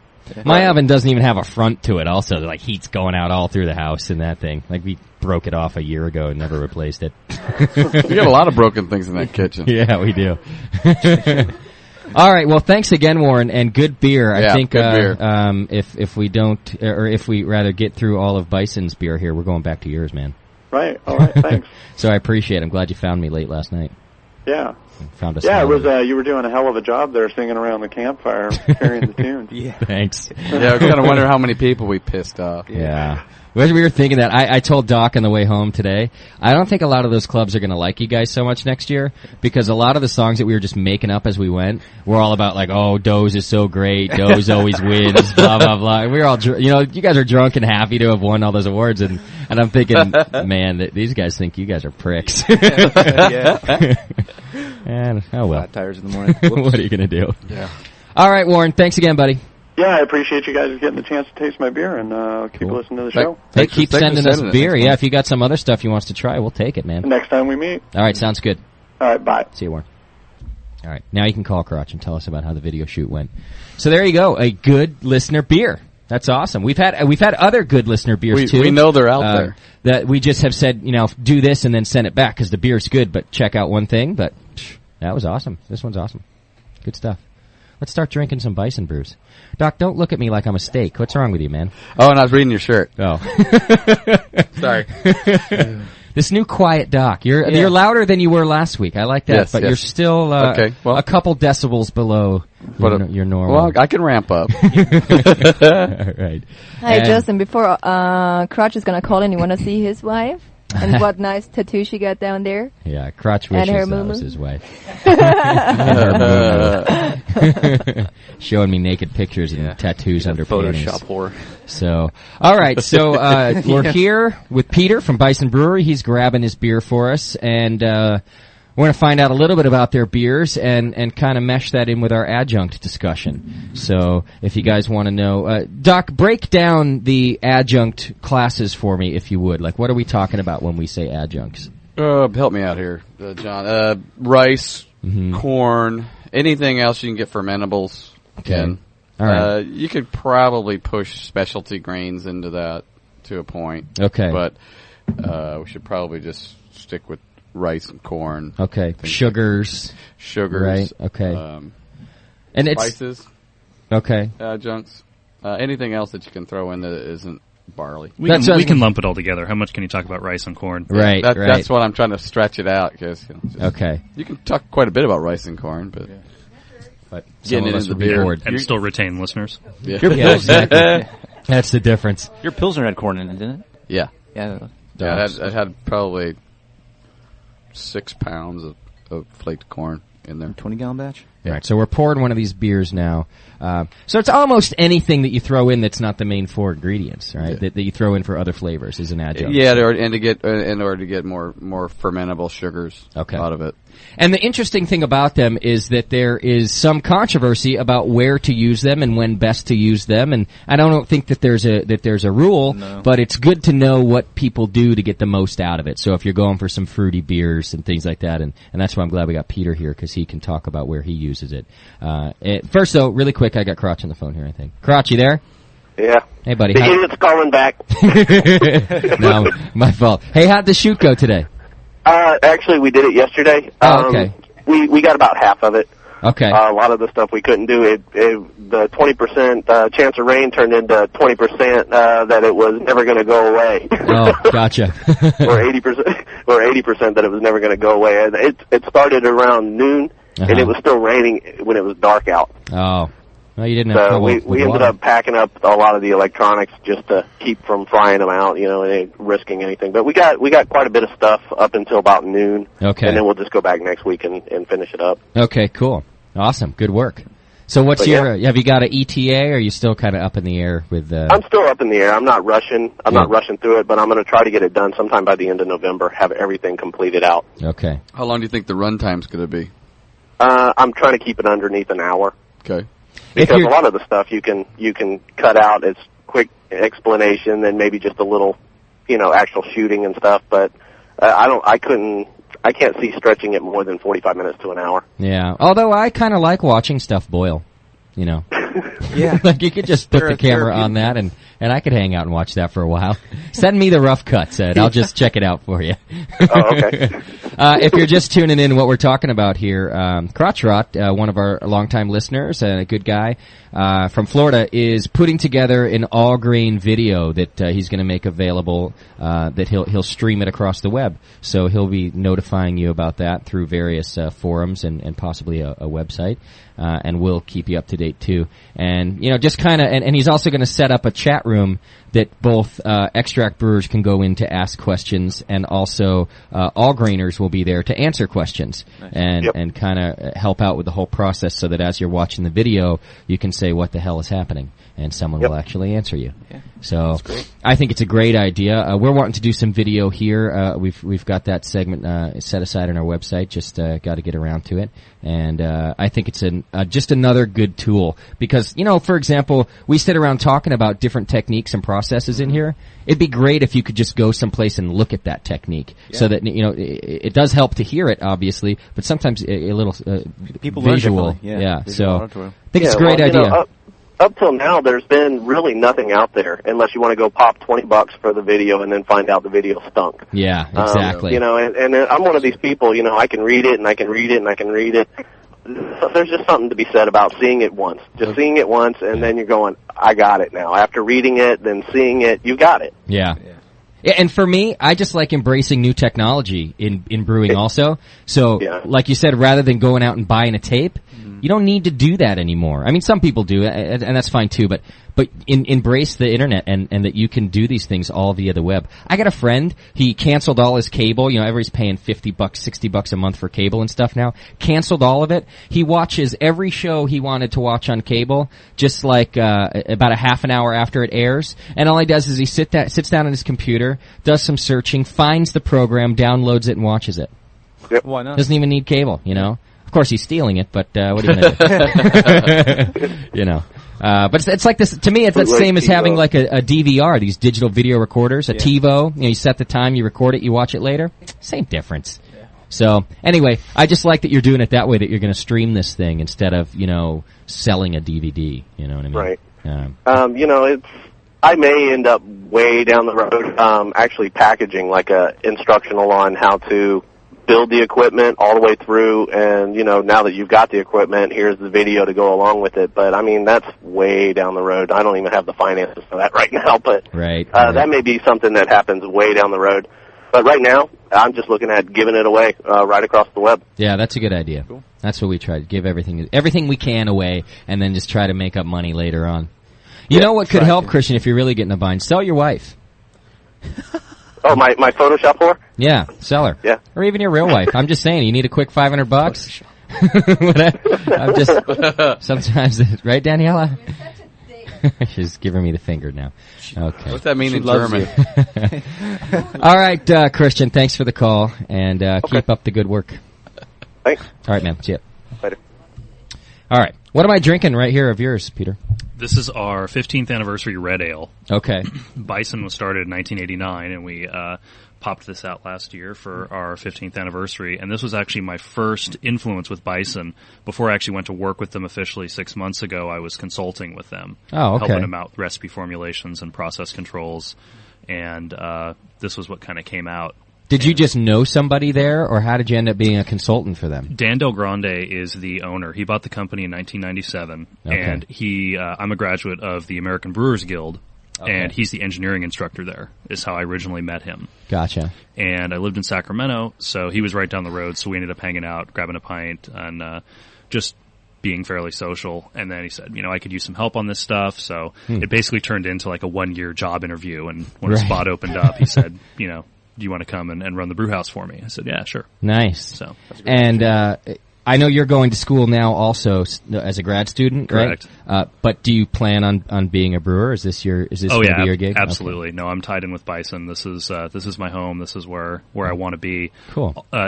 One of the main reasons for that is we're one of the few breweries in the country that does completely 100% certified organic beers. Okay. And that's something that both Dan and I always did in our personal life. We would buy organic vegetables and organic milk, and we'd live that lifestyle in our personal life. Right. And we were able actually to bring that to our professional life. Nice. Well, what makes that in your beers 100% organic? It's all of the grains we use, most of the hops we use. They give us the certifiers give us a little leeway on that. Okay. But all the every ingredient that we put in there is grown organically. So no pesticides. Correct. No pesticides, no fertilizers, all sustainable agriculture. Gotcha. Very nice. So. I imagine that you must have trouble with the hops because it's hard not to use pesticides on hops, isn't exactly. it? Yeah. And here's the thing. Last year's hop harvest had no cascades that were of brewing quality. Oh. So you just couldn't get them. Gotcha. So they give us some play. We're allowed to use, we have a 5% window by weight. Okay. And they'll make allowances like if they don't grow, say, crystal hops organically, I can use crystal hops as long as they don't exceed that 5% limit. 5% per batch, you're saying? Per batch, yeah. Okay, I got you. Yeah. And by they, who are you talking about? The Department of Agriculture says this? USDA. We use the California Crop Improvement as our certifier. Okay. So they go through and we get audits. I mean, just like as well as our ATF, making sure we're paying all our taxes and they look at grain in and beer out and all of that stuff. In addition to that, they'll come in and behind every one of my brew logs in my folder that I keep, I have the invoice for all the grain that I bought. Gotcha. We have an additional checklist on our brew logs to say that the package is intact, that there were no pests in there. Okay. Once you implement it, it's pretty easy. It's just another thing to check off. It's just part of your process. But getting certified was a little tough. Now, when they certify you as organic, does that mean that they can use 0 pesticides, 0 chemicals, 0 hormones, or is there some, it's just an amount that you're not allowed to surpass? Because I've heard a lot of things in food when people are talking about, kind of be aware of what you're buying, that just because it says organic doesn't mean that they've never used a hormone in there. So I'm curious what this certification is for you. I'm not 100% up to date on that, but I know that there are some advertising plays that are in the market right now. If you see something that says made with organic ingredients, right, that's not the same as being certified organic. If it's got the USDA logo on it, yeah, all of our products have the big logo on it, so everyone knows that we've gone through a rigorous process to get everything taken care of. If it's got the USDA logo on it, you can be assured that everything is up to snuff. 0 chemical. Is that what it means? Okay. Is it cost effective? It is more expensive. Oh. But it's something that it's something that we're willing to pay for. Sure. Why do you think that? Does it add value to your beer and flavor? I mean, is there a reason behind that? Or? Part of the problem is I see posts on reviews of beers, and in talking with homebrewers, like at the homebrewer convention and stuff, to talk about, I've never had a good organic beer, and the malt that I'm getting is just fine. The hops that I'm getting are fine. Like I said, and oftentimes they're the same hops that other brewers are using, just because I can't get them organically. And the quality, especially for the grain, is fine. It's only the hops that it gets a little dicey, and like I said, I can compensate for that. Right. That's nice. I appreciate it. Yeah. So what kind of margin are we talking about? Could you give me an example? So if, say, for example, the average brewer who's not going all organic, it's costing them 25 cents to brew a beer. Is it 50 cents for you, or is it 27 cents? Well, just ballpark. It varies from beer to beer, but when I was working at a brew pub, my target goal per barrel was I think we were $24. Okay. Right now my target is $45. Okay. Whoa. So you're talking double. Yeah, just about. Yeah. Just about. Double the cost to brew. So. It's a hardy endeavor to decide, to commit to. Oh yeah. Because it's hard to be a brew pub, man. Hard to make money or a microbrew, Yeah. It's hard to get that stuff sold, and wow, but I appreciate that because I understand. You mentioned when you're talking about this, all sustainable land use, and there's a lot of controversy about this, but kind of some of the things they say is that with the amount of pesticides and chemicals being used to grow crops, that our land will be almost, and when I say the land in the United States will be almost completely unusable as far as nutrients in soil needed to grow things within 20 to 50 years. So you're talking about within our lifetime, if things were to stay at the current trend in the use of pesticides and hormones, within our lifetime, almost all of the foods that you're eating will have been laboratory produced. Wow. Same vegetables. You'll still be eating vegetables and grains. That's not what I mean. I just mean it won't be from natural things that were found in the ground like they are now. or particularly like they were 50 years ago. Well, the best example I've heard of that is when you talk with a lot of these community-supported agriculture groups. Mm-hmm. They talk about how dirt is not just meant to be a substrate to hold up a plant. Yeah. It's actually supposed to nourish the plant. Right. And when you fertilize something, you actually sterilize all of the microorganisms that are in the soil. So it literally, like, there was one year where I have a vegetable garden in my house. Okay. And I decided to fertilize this one year for some reason. I fertilized once, and I had a horrible crop because once I fertilized, I killed all of the microflora that was in there. Right. And that year was just an awful harvest for me. Yeah. But in subsequent years where I've built up the soil and I've developed the soil, I've had great results without using fertilizers. Okay. So, I mean, part of the thing is it's like the dirt is there to nourish the plant as opposed to just hold it up. Yeah, absolutely. So, and here's the thing too, is that in changing how we do things like going organic and not doing pesticides, it's actually, some say, too late anyway. What we would be doing is at least adding some length to our soil. So say instead of in 50 years, it might take 200 years for the soil to be completely depleted, right? But as far as like reversing it, and say if we dropped all pesticides right now, would our soil then, just remain fertile for the next, eternity? No, it wouldn't. Would it fix itself like over time? I'm no expert, so I'm all I can say is there is a replenishment that happens when you allow like you're talking about the flora and things to actually die there and go back into the soil. You put things back in, putting spent grain back in soil, for example, having a mulch box in your backyard, that does replenish soil. But with the amount of food that has to be produced to feed the people on the planet, and that increases all the time, you couldn't ever, I think, really do it fast enough. That's true. So, I mean, you need lab food. Because we grow so much, we're gonna need lab food. But it doesn't mean that we shouldn't hold on to what we have as long as we possibly can. So, at the risk of sounding like a bleeding heart hippie, I appreciate. Well, we do make it in Berkeley, so we're used to exactly. You're used to that. Wearing folks, right? So I appreciate what you do. So there you go. Well, cool. Okay. Why don't we slam this one down and then try, since we can get into the adjuncts, try this award-winning stout. Can we do that? Yeah, absolutely. Okay. I didn't want to lay that one on you before I hit you with the red. Yeah, that's cool. I like the red, and that's a good place to start if it was your first contribution anyway. This is a good beer, by the way. That's my favorite. Bison makes a lot of, well, I'm going to call them strange beers, but we brew with a lot of unconventional ingredients. So this is the beer that I go to when I just want a beer. Right. And so these are your four main ingredients beer right here? You have not added things, is that what you said? No, and that's just water, malt, hops, yeast. Gotcha. Done. Where a lot of our beers, like the chocolate stout, gets cocoa powder in it, and one of our seasonals that I'll open for you in a minute is a honey basil ale. Nice. So the honey will roll right in with your adjunct show here. Okay, cool. And our fall seasonal is a gingerbread ale, which is a brown porter that we've spiced up with a bunch of gingerbread spices. Nice. So cool. Like I said, when I want to go back to just beer, this is the one I go This to. is the one you go. Yeah. I like that it's not too red in flavor character, because I don't really like red beers. Mm-hmm. In fact, an amber ale is about my borderline getting into redness, and I buy a lot of, I have bought a lot of red beers that I just, it's just too, I don't know what it is. I don't know what, maybe you can help me, Doc. Man. There's something about the character of that red that's just, I don't know if it's too sweet or it makes it just kind of bland. But this one's alright, because it doesn't go too far that way. Yeah, it's good beer. Good. You filter it? Yes, this one is filtered. Very good. Alright, so chocolate, stout cone. Yeah. And tell us a little about how you guys did this and your use of the chocolate. How long has it been brewed out of Bison? The chocolate stout, I think, was actually brewed before Dan bought the company in '97. So this beer's been around for a long time. Okay. And we've had a lot of beers come and go. Bison used to make a pale ale that we no longer package. We've had several beers that have been on the shelves, and this has been the one that stuck around. All right.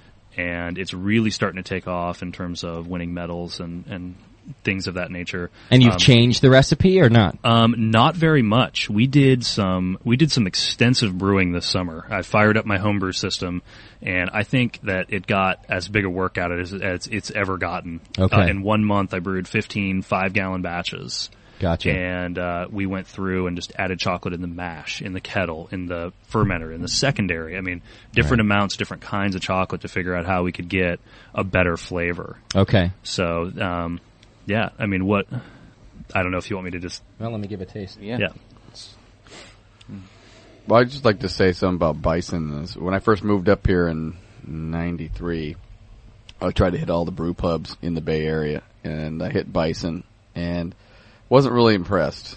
And it's come a long way. Yeah. They just leaps and bounds over what it was. And for a while there, I would even look twice at a bison beer because of that experience. I was at the brew pub, and it just wasn't what it should have been. And Doc's a hippie. Let's face it. Yeah. It's pretty laid back, too. And I have started going back to trying them again, and it's like you say, you've got a lot of weird beers out there, and it's kind of nice to pick one of those and pull it apart and see what's in there. And now I get it firsthand of what the hell's in there. Yeah. Well, that's one thing that Dan and I really do a good job of. We both are not afraid to take some, like I said, some unconventional ingredient and brew with it. Yeah. But at the same time, we both keep each other in check in terms of keeping the beers balanced, in terms of making sure that it's not a novelty beer, that it's a good beer. Yeah. On top of having a different twist to it. Right. Yeah. So. That's a good thing to have, and you need two people that are on the same page like that. Yeah. Especially when one can tell you if it sucks or not. I like it's got a good chocolate flavor that to me is balanced by the roastiness on the other end of it. Very roasty. So you don't get because it would end up too sweet, I think, if you. But on the other hand, if you get it too roasty, it just comes across as kind of acrid and bitter. Correct. And it's a nice balance with the chocolate, kind of pulls that back. Yeah, it's definitely we're going for the bittersweet character. I'm not trying to make it would work well as a dessert beer. I'll do stout floats with this beer all the time. Mm-hmm. I've boiled it down to make a syrup and made ice cream out of it before. Wow. It's good. It's good in that sense as well. But like I said earlier, this stout, this whole year I've been entering it in the foreign extra category. Okay. So I wanted to compete against regular stouts because I think it's like I was saying, it's a good beer on its own. It doesn't have to be a novelty. So. Sure. And that's where you got the second was as a stout. Right? Correct. Okay. Correct. That was fantastic. Yeah. This was the first time I've ever been to the GABF. Okay. And it was the first time I've ever entered in the GABF. Okay. So this one, it was a good trip. Yeah, coming out of the box. Yeah. Congratulations. That's really cool. So, but this particular beer, I do have to tip my hat. Like I said, it's been around before my time. This is Dan's baby. So okay. I definitely tip my hat to him. In terms of adjuncts, then, can you talk to us about how much chocolate, where you're putting this stuff in, and why you decided that part of the process? And do you have any trouble with the oil content in the chocolate with head retention? Exactly. We like I said, we did these extensive trials, and we found the best place to add it was actually in the bright tank, or if you were to, as a home brewer, put it in a keg or in the secondary, perhaps. And we got some great, just big chocolate results from that. The only problem was we got an oil slick on the top of the beer. Mm-hmm. So we had zero head retention, which as a commercial brewer, aesthetics is a big part of it. I always think you drink with your eyes. It's got to look nice and it's got to be inviting before you bring it up to your mouth. Yeah, you can't serve cloudy beer because we'd understand that, but most guys in your brew pub coming in trying to hand their girlfriend a cloudy beer, she's not going to drink it. Yeah. So that was what we found was the best part. But what we actually do is we add it in the mash, and that seems to keep behind enough of those oils. And after it goes through the boil and we draw off, it leaves behind enough of that we can still get the flavor without getting those oils in there. And I sat down ahead of time to figure this out. Our usage rate is about 6 grams per gallon of whatever batch length you're going to brew. But when we were making it at home, I was using as much as 2 ounces. Dry or liquid?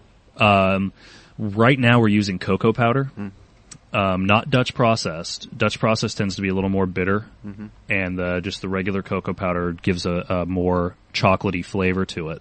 But we've used everything from dark Scharfenberger chocolate to milk chocolate even. I think we actually did one batch with white chocolate as well. Oh, nice. Just to see what would happen. Yeah. So we found we got the best. We got the best flavor from the from the regular cocoa powder. Okay.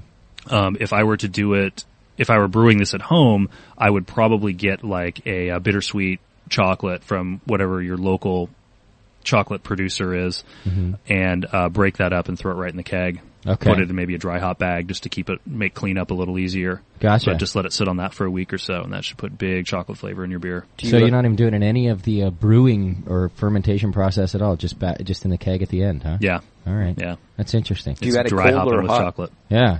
Do you add it cold or hot? Cold. Just chunk it up, break it up into little pieces, and put it in your bag and stick it into there.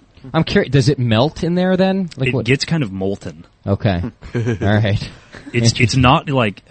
plan on spending some time cleaning your keg after you do it, put it that way. Gotcha. Yeah. Which is one of the reasons that's another reason why we don't do it in the brewery, because our tanks are a lot bigger, so the mess is a lot bigger. Right. And I wonder why it doesn't just fall out of solution and end up at the bottom and then not having flavored your beer. You know what I mean? Well, it's in contact with it. I mean, you can say the same thing about hops. They Yeah, fall to the I guess bottom. so. Yeah, and it has oils that it's releasing too, so same as hops. I guess that makes sense then. Yeah. All right. I might throw a little chocolate. I might throw chocolate in a Weizen. How about that? Why you don't drink that anyway? Yeah, that's why I'd throw chocolate in it. It's going to end up bad. A chocolate Weizen. A chocolate Weizen. We went to a shortly after doing all these trials. We went to a dinner actually at Sean's place at 21st Amendment. Well, that was a beer and chocolate dinner. Oh yeah. Every course was different beers paired with chocolate, and there was chocolate in every dish that they produced. And I was just amazed. One of my favorite combinations was actually a triple with a bittersweet chocolate. And I'd always thought chocolate goes with stout, chocolate goes with porter, some of these, big rich beers that kind of have similar flavors. Yeah. And so I've actually been toying with the idea, well, Dan has. We've been talking about toying with brewing a chocolate triple. Okay, nice. So just instead of pairing them next to each other, putting it all together. Yeah, why not? A chocolate triple. It's a good idea. That sounds bizarre. I talked to Sean about when we were in here about, I've always said that eating chocolate and beer tastes awesome. Oh, yeah. Mm-hmm. People think I was a freak for that, but it's good. That's how they think you're a freak. Well, yeah. Among other things, I guess I should have said. I got a question from the chat room for you. Do you brew all of your pilot brews on a homebrew system? Not all of them. Okay. I've been brewing for about 6 years now. I actually became the head brewer at my first job when I was 20 years old. Okay. And so I explain to people it's a lot like cooking. I mean, anybody who's been homebrewing for a long time knows you don't use 20% black malt in a beer. Like, it would just be too much. Yeah. Like, same, you don't use fistfuls of salt when you're cooking. Right. So I have an idea. If I'm doing something different, if I'm going to do something kind of odd, then I'll brew it at home and check it out and see how it goes. Okay. But it's also hard because it's not linear in terms of scaling it up. I was going to say, trouble scaling it up to that kind of volume. Yeah. Just gives you an idea. It gives you an idea of where you need to go. But, I mean, for the most part, you have an idea of how things are going to turn out just because I've been doing it long enough that you can put something together and it'll be saleable. How often do you invent a new beer?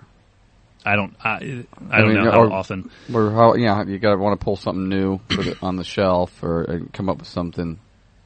We do different stuff. I'll pull stuff from like my old homebrewing archives when I was doing just different stuff at home when I'd get bored of pale ales and stouts and doing different stuff. So I'll go back into my old homebrew log and pull stuff out.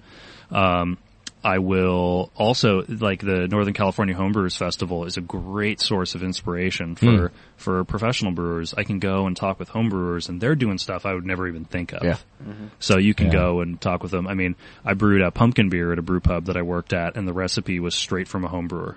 Gotcha. He came in and worked with me on the brew day, and we roasted like 90 pounds of whole pumpkins and put them in the mash. And it was it was straight from one of the homebrewers, local guys. John Mayer was talking about that too, that they pay close attention to the homebrewers because not only are we the guys doing that sort of thing, but we're the guys buying the craft brew too. We're not just drinking homebrew. We're going out and looking for cool stuff in craft brew too. So if any of you guys like you doing interesting beers or Rogue doing crazy beers, if anyone's going to buy them first, it's going to be us. It's going to be homebrewers. Sure. You know, it's not your average beer drinker that's going to go looking for weird stuff.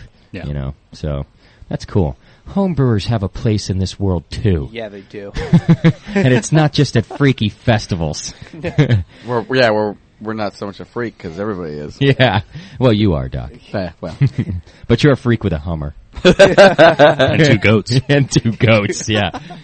I bet you're the only person on this planet that owns a Hummer and goats.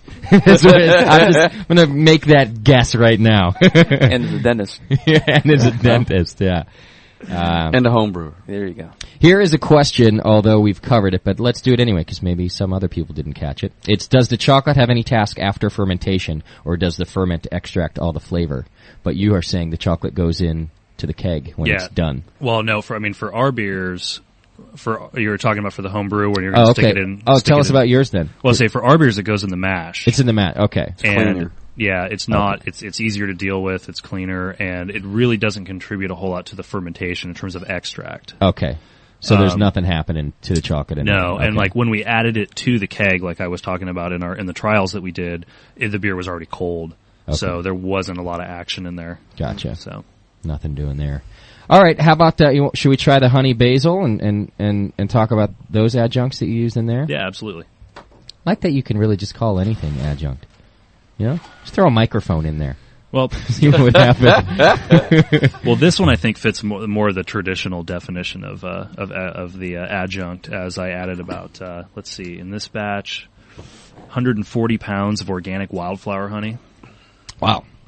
So it's a lot of honey. Yeah. And this one we actually ended up adding the honey straight to the fermenter. I'd brewed honey beers before, but they always just came out very dry. Okay. And I can't use honey malt, which is a trick that I learned at a brew pub to put more honey flavor into the beer, because once I start using malts that are not organic, I exceed that 5% limit really fast. Gotcha. So I couldn't do that. So what we ended up doing is just pumping the honey directly into the fermenter after like the second or third day of fermentation to try and keep some of those nice aromas in there without driving it off by heating it. Even dumping it, what I've done in the past is I've dumped it right into the boil. Okay. Right at the end of the boil. Okay. But like I said, those beers just came out very nice, but there wasn't a lot of honey character. They just kind of dried out and was like a nice crisp kind of summer ale. Okay. But adding it into the fermenter, I think we got a little bit of nice honey aroma in there, even with not adding a whole lot of honey. Do you worry about sanitation with that? Do you heat it? We do heat it. But we would just maintain it about 150 for 20 minutes. Pasteurize. Yeah, just real light and gentle. We actually use my old heat exchanger on my homebrew system. I have a immersion chiller, and we'd stick the immersion chiller down into the Grundy and cycle hot water through it from our hot liquor tank, and then pump that into the fermenter. Oh. So the homebrew stuff is still getting to work out. Definitely basil. Yeah, lots of basil. I get that. I'm getting it's. Which is, I love basil, by the way. Our biggest, actually, one of the things that we really tried to do on this was keep it subtle. Okay. We didn't want to have a huge basil bomb. Right. So. It's there though, but I'm glad that there's basil because I don't like honey beers. So to me, if it were just a honey beer, I wouldn't enjoy it, but the basil, it's there enough that I wouldn't guess at first that it's a honey beer. If you were to give it to me blind and wanted me to tell you what it was, I wouldn't have said honey beer. Yeah, it's really difficult with how strong malt flavors are with the basil in here. I used Styrian Golding hops in this. Okay. Just because I like the spicy orange kind of flavor of those hops. I thought that would go well with the basil. That does. I think it's definitely spicy in there. I was wondering if that was just the basil. No, we finish it with some nice Styrian Goldings that I procured just for this beer. Okay. When did you add the basil? Right at the end. Just last burner as soon as off? It went in, turn off the burner, in goes the basil. Oh, okay. And I've read homebrew recipes, or I've seen homebrew recipes for basil beers where they add like a whole bunch of basil to their 5-gallon batch. Yeah. We added 15 of those grocery store size sprigs. Oh. Into a 10-barrel batch. Okay. And wow. But it's basil is such a pungent, exactly. In cooking as well. This is pretty peppery. Yeah, peppery. Not like that black pepper beer we had yesterday. Yeah, I would say if you hadn't put all that honey in this beer, it'd be crap because it would be peppery. Yeah, it'd be too much. You know what I mean? So it covers up that peppery of the basil with the honey. It grows is on this me the one more right here? Yeah. Yeah. It grows on me the more actually I drink it. So yeah, the first one because I never even heard of a basil beer. So the first taste threw me for a curve, but I dig it. I'm all right with it.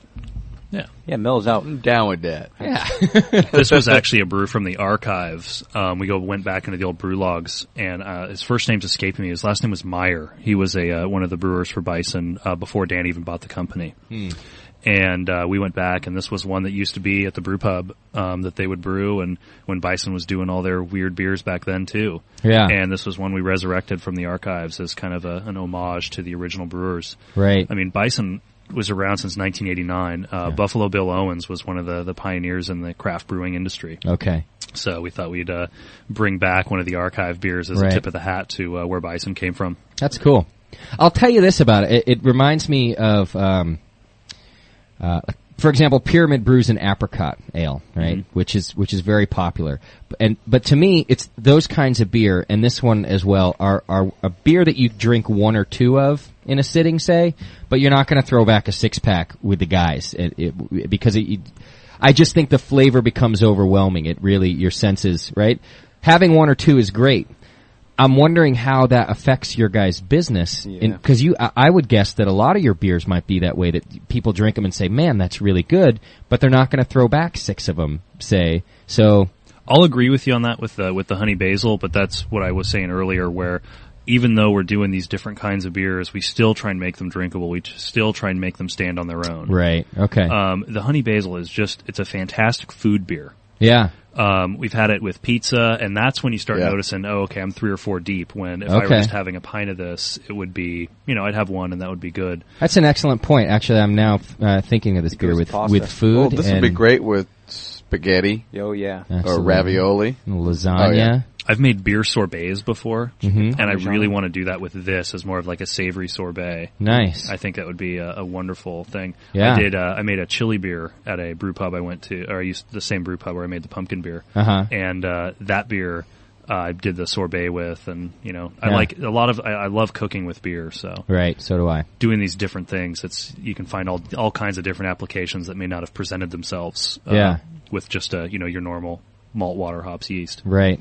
Where can people find Bison? Are you only on the West Coast? No, we are. We're in 11 states now. Oh, nice. We're slowly creeping across the country. Okay. And your best bet, the states that I know for sure are Georgia, Oregon, Washington, California, and Florida. Okay.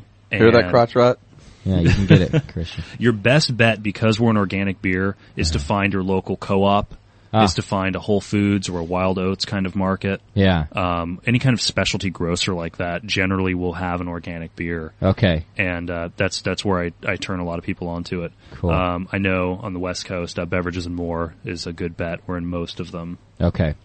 Other microbrews have come in here and discussed difficulty with distributing their beer because distributors tend to not only put it on the back burner, but maybe leave it sitting out on the back porch in the heat. Have you guys noticed any trouble with your distributors? No, we've been pretty well served. Our distributors take care of us, but we have some unique distributors. We use a company called Mountain Peoples for a lot of our West Coast distribution, and they're an organic food distributor. Okay. So they're there. They care about the product. They're taking care of us and really have a lot of pride in the things that they sell. Right. So that's cool. That helps. That kind of gives us a unique relationship with our distributors. Right. How many? Do you know roughly how many other organic beer makers there are? There's a couple of big boys. Okay. I think right now we're the 3rd largest organic brewery. Okay. But down in Chico, there's Butte Creek and Wallivers, of course. Okay. So gotcha. Yeah, there's not too many that are being nationally distributed. I go into brew pubs all the time that are playing with, here's one organic beer that we've made, and I think they're kind of putting their foot in the pool to see how cold the water is. Yeah, absolutely. So. Well, I think, when we were talking about the cost before, it's probably easier to start as an all-organic brewery because you know what you're getting yourself into than to end up one, because it's hard enough to be a craft brew and then to double all your costs and say, let's go for it now. Yeah. That's rough. Well, it's definitely a decision, like I said, that we made that was based in our personal lives. Yeah. It wasn't a business decision, put it that way. Right. So. Yeah, that's a good point. It's good beer. Good. Yeah. We'll have that with some pizza. Yeah. Doc? Yeah. Shut up. We're going to take a quick break. When we come back, we're going to try some more of your beer. What else you got on in your bottles over there for us? What do we got? I got early release of our gingerbread ale, which is that spiced porter I was telling you about. Okay. And that one actually did come from, it was a grown-up homebrew recipe, one of Dan's that he did. Okay. And try that when we get back so we can talk about where you added brought the some of my gingerbread. Belgian ale, too. Nice. And that'll fit right into your adjunct discussion. Yeah. Our taste buds are going to be Sweet. shot. Yeah. Beautiful. You're looking better, though, John. He's standing. Couple beers in you. You want to start yelling at anybody? What? Like, do that. All right. So I found a song for Di. I've never heard it. It's from the Waifs. I don't know if it's the Waifs she's talking about. I just checked it out and I found it, and I bought it. By the way, if anyone you can make the check payable to Justin Crossley. That was 99 cents. So the Waifs, the song is called Crazy Train. Di, I'm going to give you a warning. I'll give it about 30 seconds, and if it sucks, I'm turning it off and putting on something else that you've probably heard 15 times over the last 2 weeks. Sorry to say. And sorry for everybody else if it sucks, but there you go. So this is the Waifs. The song's called Crazy Train. It's for our friends in Australia. And we're here with Peter from Bison Brewery, and we'll be talking more about adjuncts when we come back.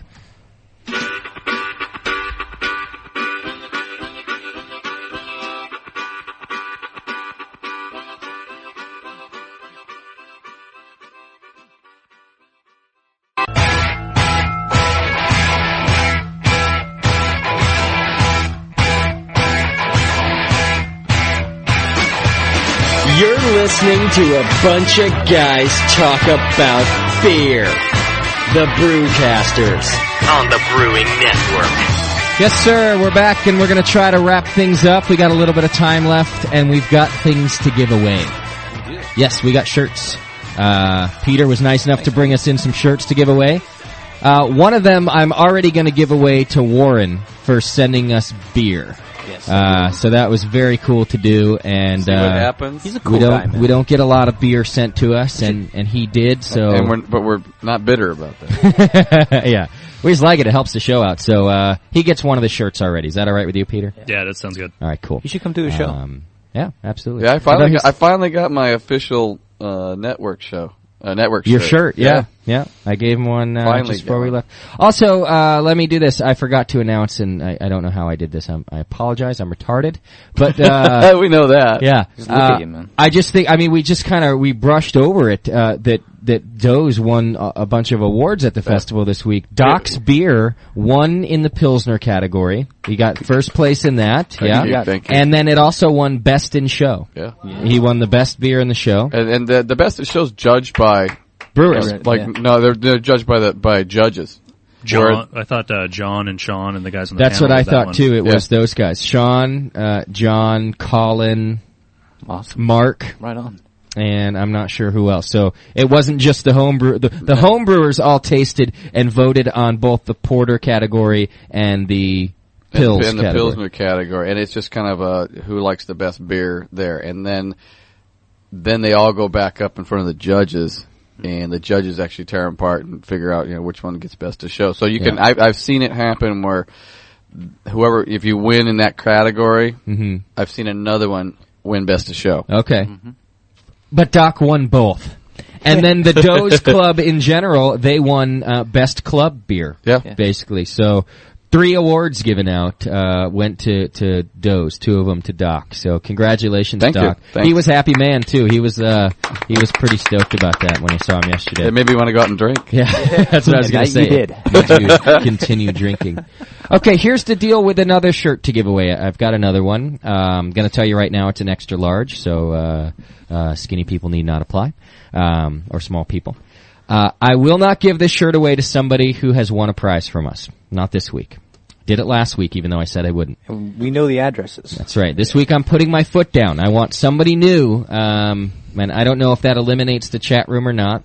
I've got 2 shirts to give away. I'll do one of them for Stump the Brewer. We got to do Stump the Brewer. And Oz, I apologize. You may play Stump the Brewer, but it won't be the prize-winning Stump the Brewer question. I'll play for you, Oz. So if you've never won a prize from us before and you have a Stump the Brewer question, you can win that way.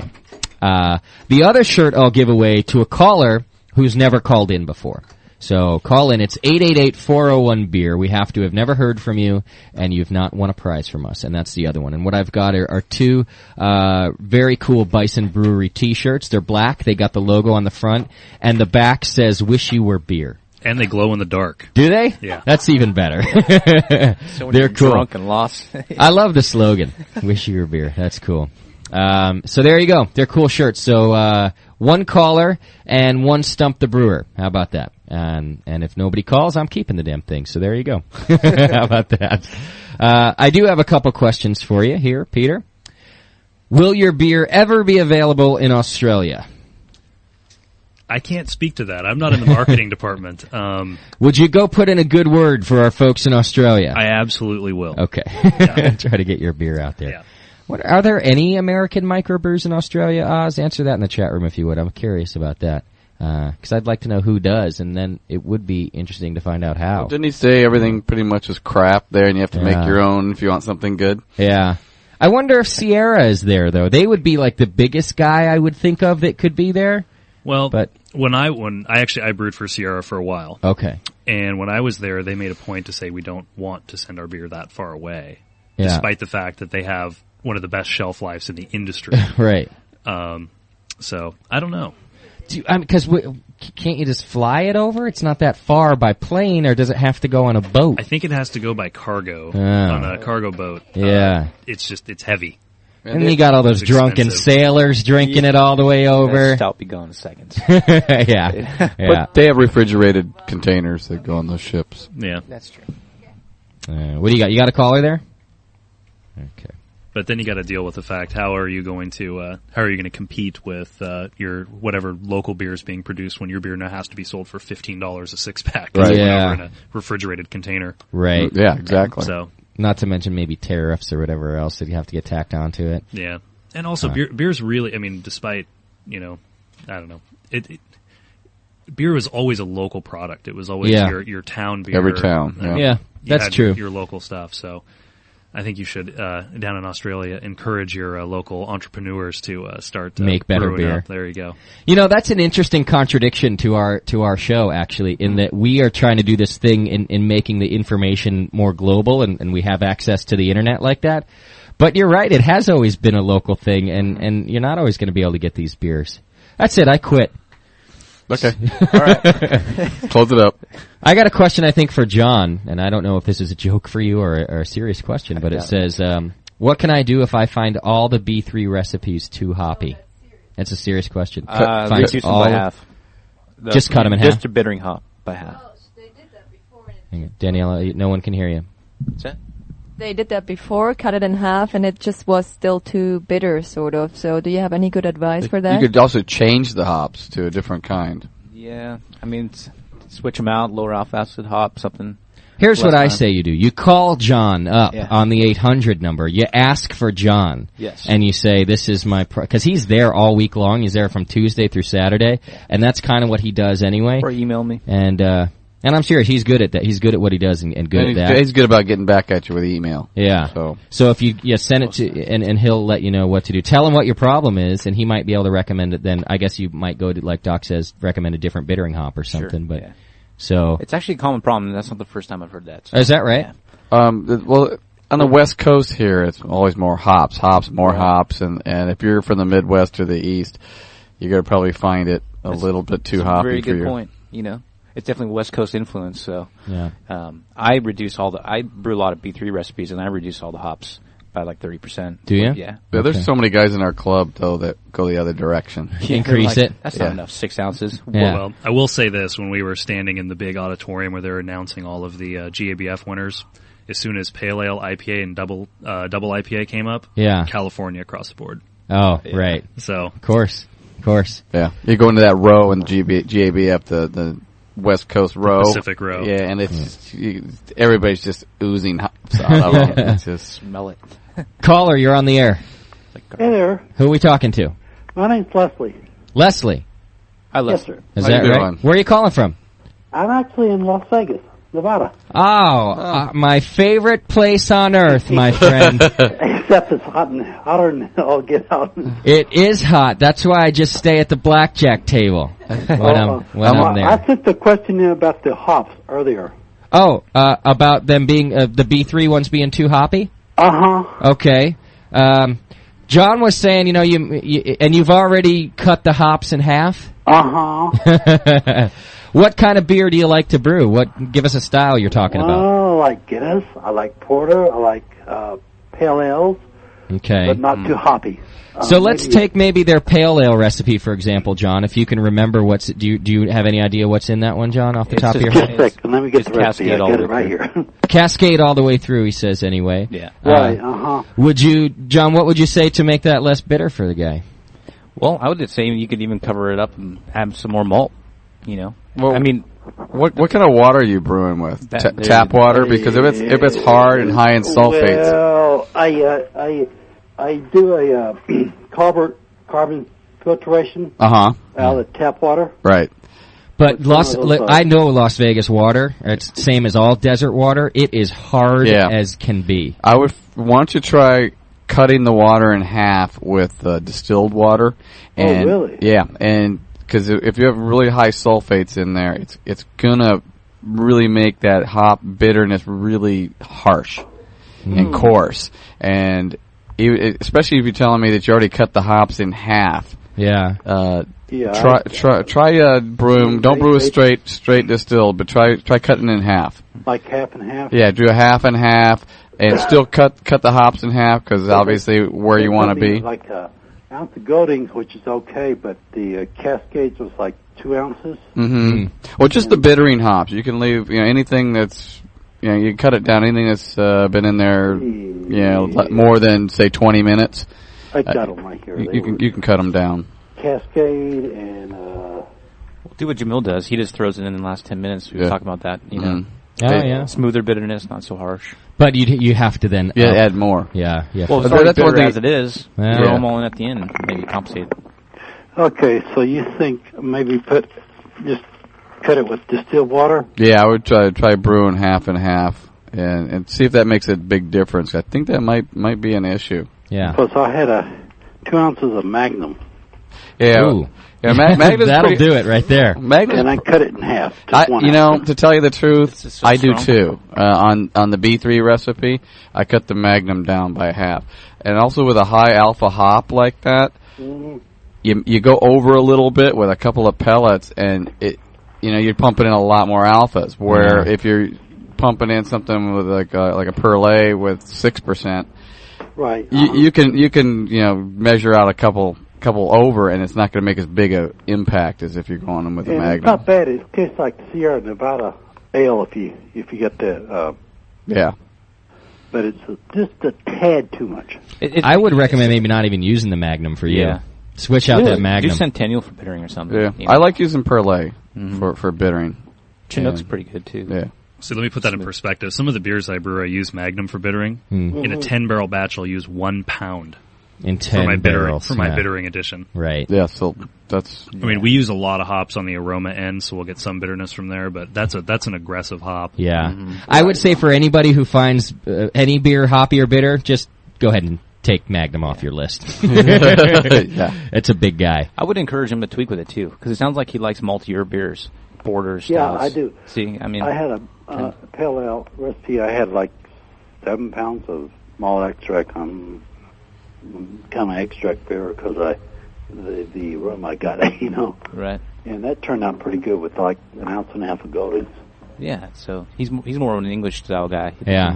Beers. Well, do that water deal that Doc said. Cut that in half with distilled and see what that does for you. Okay. But also probably cut your bittering hop in half at the same time. And the water.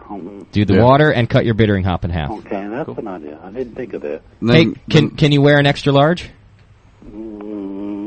Probably. That could be a nightgown. Well, because I'll send you a Bison shirt for calling in, having never talked to you before, if you want one. Got another question for you. Okay. Can y'all discuss the differences between the bottling types, like mini kegs versus bottles versus mini taps versus full kegs? Like different carbonation going on, or? Oh, no, different types of bottling. Sure, we could do that on next show. Just do a little... Basically, I just like I keg because I don't want to do things too many times, and if I'm using mini kegs... I'm thinking of mini kegs, but I'm worried about the taste. Well, they have a lining in them, and after a while, the lining will go away. And he brings up an interesting point, though. He's having too bitter of a beer, and he's talking about carbonation. I'm wondering if maybe it's overcarbonated. Might be adding more bitterness. The one I made was okay carbonation-wise, but I'm thinking of convenience because I'm limited in space and funds. Yeah. Just don't carbonate. Drink flat and warm beer. Yeah. But as in can't afford an extra refrigerator and can't afford the thermostat and things like that. So I'm thinking a mini keg could fit in my refrigerator. Yeah. Yeah. They have what's the Tapadraft? Tapadraft works. And that's cheaper. It's cheaper, $60. Not that much cheaper. 4.5 gallons. But you can use 2-liter bottles. Yeah. And you don't have to worry about cleaning the keg, which is hard to do on a mini keg. Oh, really? Yeah. But some people swear by the mini keg, so or swear at them, I'm sure. That too. I would recommend. I don't know if you've posted on our forum, but there's a kegging and equipment thread in there. I have, but not in that form. Yeah. I'd ask them about it because you'd be surprised. At least then you get people who have used them and they can tell you their experience with them. Yeah. Cost-wise, mini kegs are not that. Well, you need to put it in the fridge. That might help you to do the mini keg if you don't want to buy a new fridge and you want to be able to do that. A new fridge is $100+, and then you get the. Would a 2.5 gallon corny can fit in your fridge there? Oh yeah. Yeah, well, but those are expensive and hard to find. Buy a fridge with but they last forever, so you might want to look at that. Costs what, $80 or $90 plus the fittings? Yeah, but they're all interchangeable too. And if you start buying mini kegs, they do wear out, and you got to replace them, and you got to buy all the fittings for those too. In one hand of blackjack, you can turn $50 into $100. Yeah. Well, just put it on red. I'm an old-time brewer, but it is all bottling, so that kind of... Well, once you go to kegging, you won't go back to bottling. It's true. I'm gonna say keg, man. It's a leap because of the cost and that's the big thing, that's the cost of buying all the equipment and things. But you know what? Once you make that leap and you do it, you don't even look back. Yeah. You got a dog you can sell or something? No. Oh. I'm just kidding, Leslie. All right, we're going to move on. Send me an email and I'll get you a Bison shirt. How about that? Okay, or I'll tell Danielle. Okay, or tell Daniela. That will be fine. Okay. Thank you. Thanks. All right, bye-bye. All right. Cool. Daniela, what were you trying to tell me? Grab that microphone. I just hung up on him. Oh, Leslie, I'm sorry. Can you please send Justin an email with your address information? He just hung up on you. My bad. Sorry. Justin at the Brewing Network. Or go to the chat room. Or call back. Call him an idiot one more time. That's the 5th time today on my little mouse bone here. You hit your elbow? Oh, dang. Just cuss in German. All right. Well, I was trying to tell you, retard, that this question of Leslie's with the whole bottling and whole kegging and all those differences, and John put it up instantly with me. He understood me, He gets me there, that it could be an extra show, actually, because many people in the chat room actually were talking about that and saying, yeah, that's enough, to talk about for an extra show, you retard. Well, I don't read sign language. Retard. Sitting over there. How come John gets me? Because John doesn't do anything over there. He just sits there and you can talk to him. I didn't say anything. I gotta talk to this guy. I gotta work this thing. Right. I gotta drink this. Retard. Okay. Now you know why I don't talk. Hard enough talking over these guys. It just opens you up for punishment. It does. So one of our shirts has gone to Leslie there in Las Vegas. And is this a Stump the Brewer question here from the chat room? Yeah. And Dave G's never won a prize before? I don't know him, so. Don't you try to trick us, Dave. John knows your number. Got your address. Okay. Here's the question for you. I don't know if you've ever heard the show before, Peter, but If you told us you listen to it all the time, we'd feel really good. I was impressed with Vinny from Russian River's answers on the Stump the Brewer. Ah, very nice. Yeah, did he get stumped in the end? I think they're relentless. They don't stop until you get stumped, basically. Okay, the question for you: if you get stumped, they get the shirt. Dave G here gets the shirt. If you don't get stumped, we need another question. All right, Doc, you know the rules, buddy. Okay, yeah. Okay, don't turn down my mic. Yeah. What was the first American brewery to sell beer in cans? I actually do know that one. You do? All right, go ahead. Kruger Brewing Company. Kruger. From Newark, New Jersey. Really? Are they still around? Are they still around? I would guess not. I don't think they are. She doesn't know anything. Okay, Dave G, we'll leave it up to you if that's correct. You're going to have to answer in the chat room there, or we could do a quick search ourselves or something. We'll let it lie till we find out. But if it's correct, he was not stumped. And then we need another question from somebody who has not won a prize. Yes. Oz had sent in those questions for you guys a couple weeks ago, remember? I told you about he wanted to stump you, Doc, and John. And I lost them. I remember one of them, sort of. You're going to have to send them to me again, Doc, or put them in the chat room. Daniela will write them down. Pretty good at Jeopardy, so. Yeah. All right, so what are we drinking right here, Peter? This is the gingerbread ale. This will be released in early November. So we brewed this this batch came from an early batch we brewed just for the Great American Beer Festival. Oh, okay. So we actually went through 3 kegs of this on the floor, which is pretty good. I was talking with some brewers who say they only bring everyone brings 5-gallon kegs. Just because you only get a 1-ounce pour. Oh, okay. And I brought 3 kegs of this and 3 kegs of stout. And I was like, oh crap, I'm going to have so much beer left over. Yeah. Because I talked with so many of my friends who are like, we bring one of everything and we never run out. Oh. Well, we ran out of everything. Wow. So people dug the gingerbread. That's nice. I was noticing the last night a lot of people are out of a lot of stuff. Yeah. But that's the big night everybody comes, so. Yeah, they had record attendance this year, so. Do you have to buy beer tickets to get those 1-ounce pours, or do you guys just give them away? No, you get a glass. You get a glass. And get in the door. And drink away. Okay. Because at Portland, you got to buy a little Tokens. wooden coin for every 1-ounce pour. Yeah.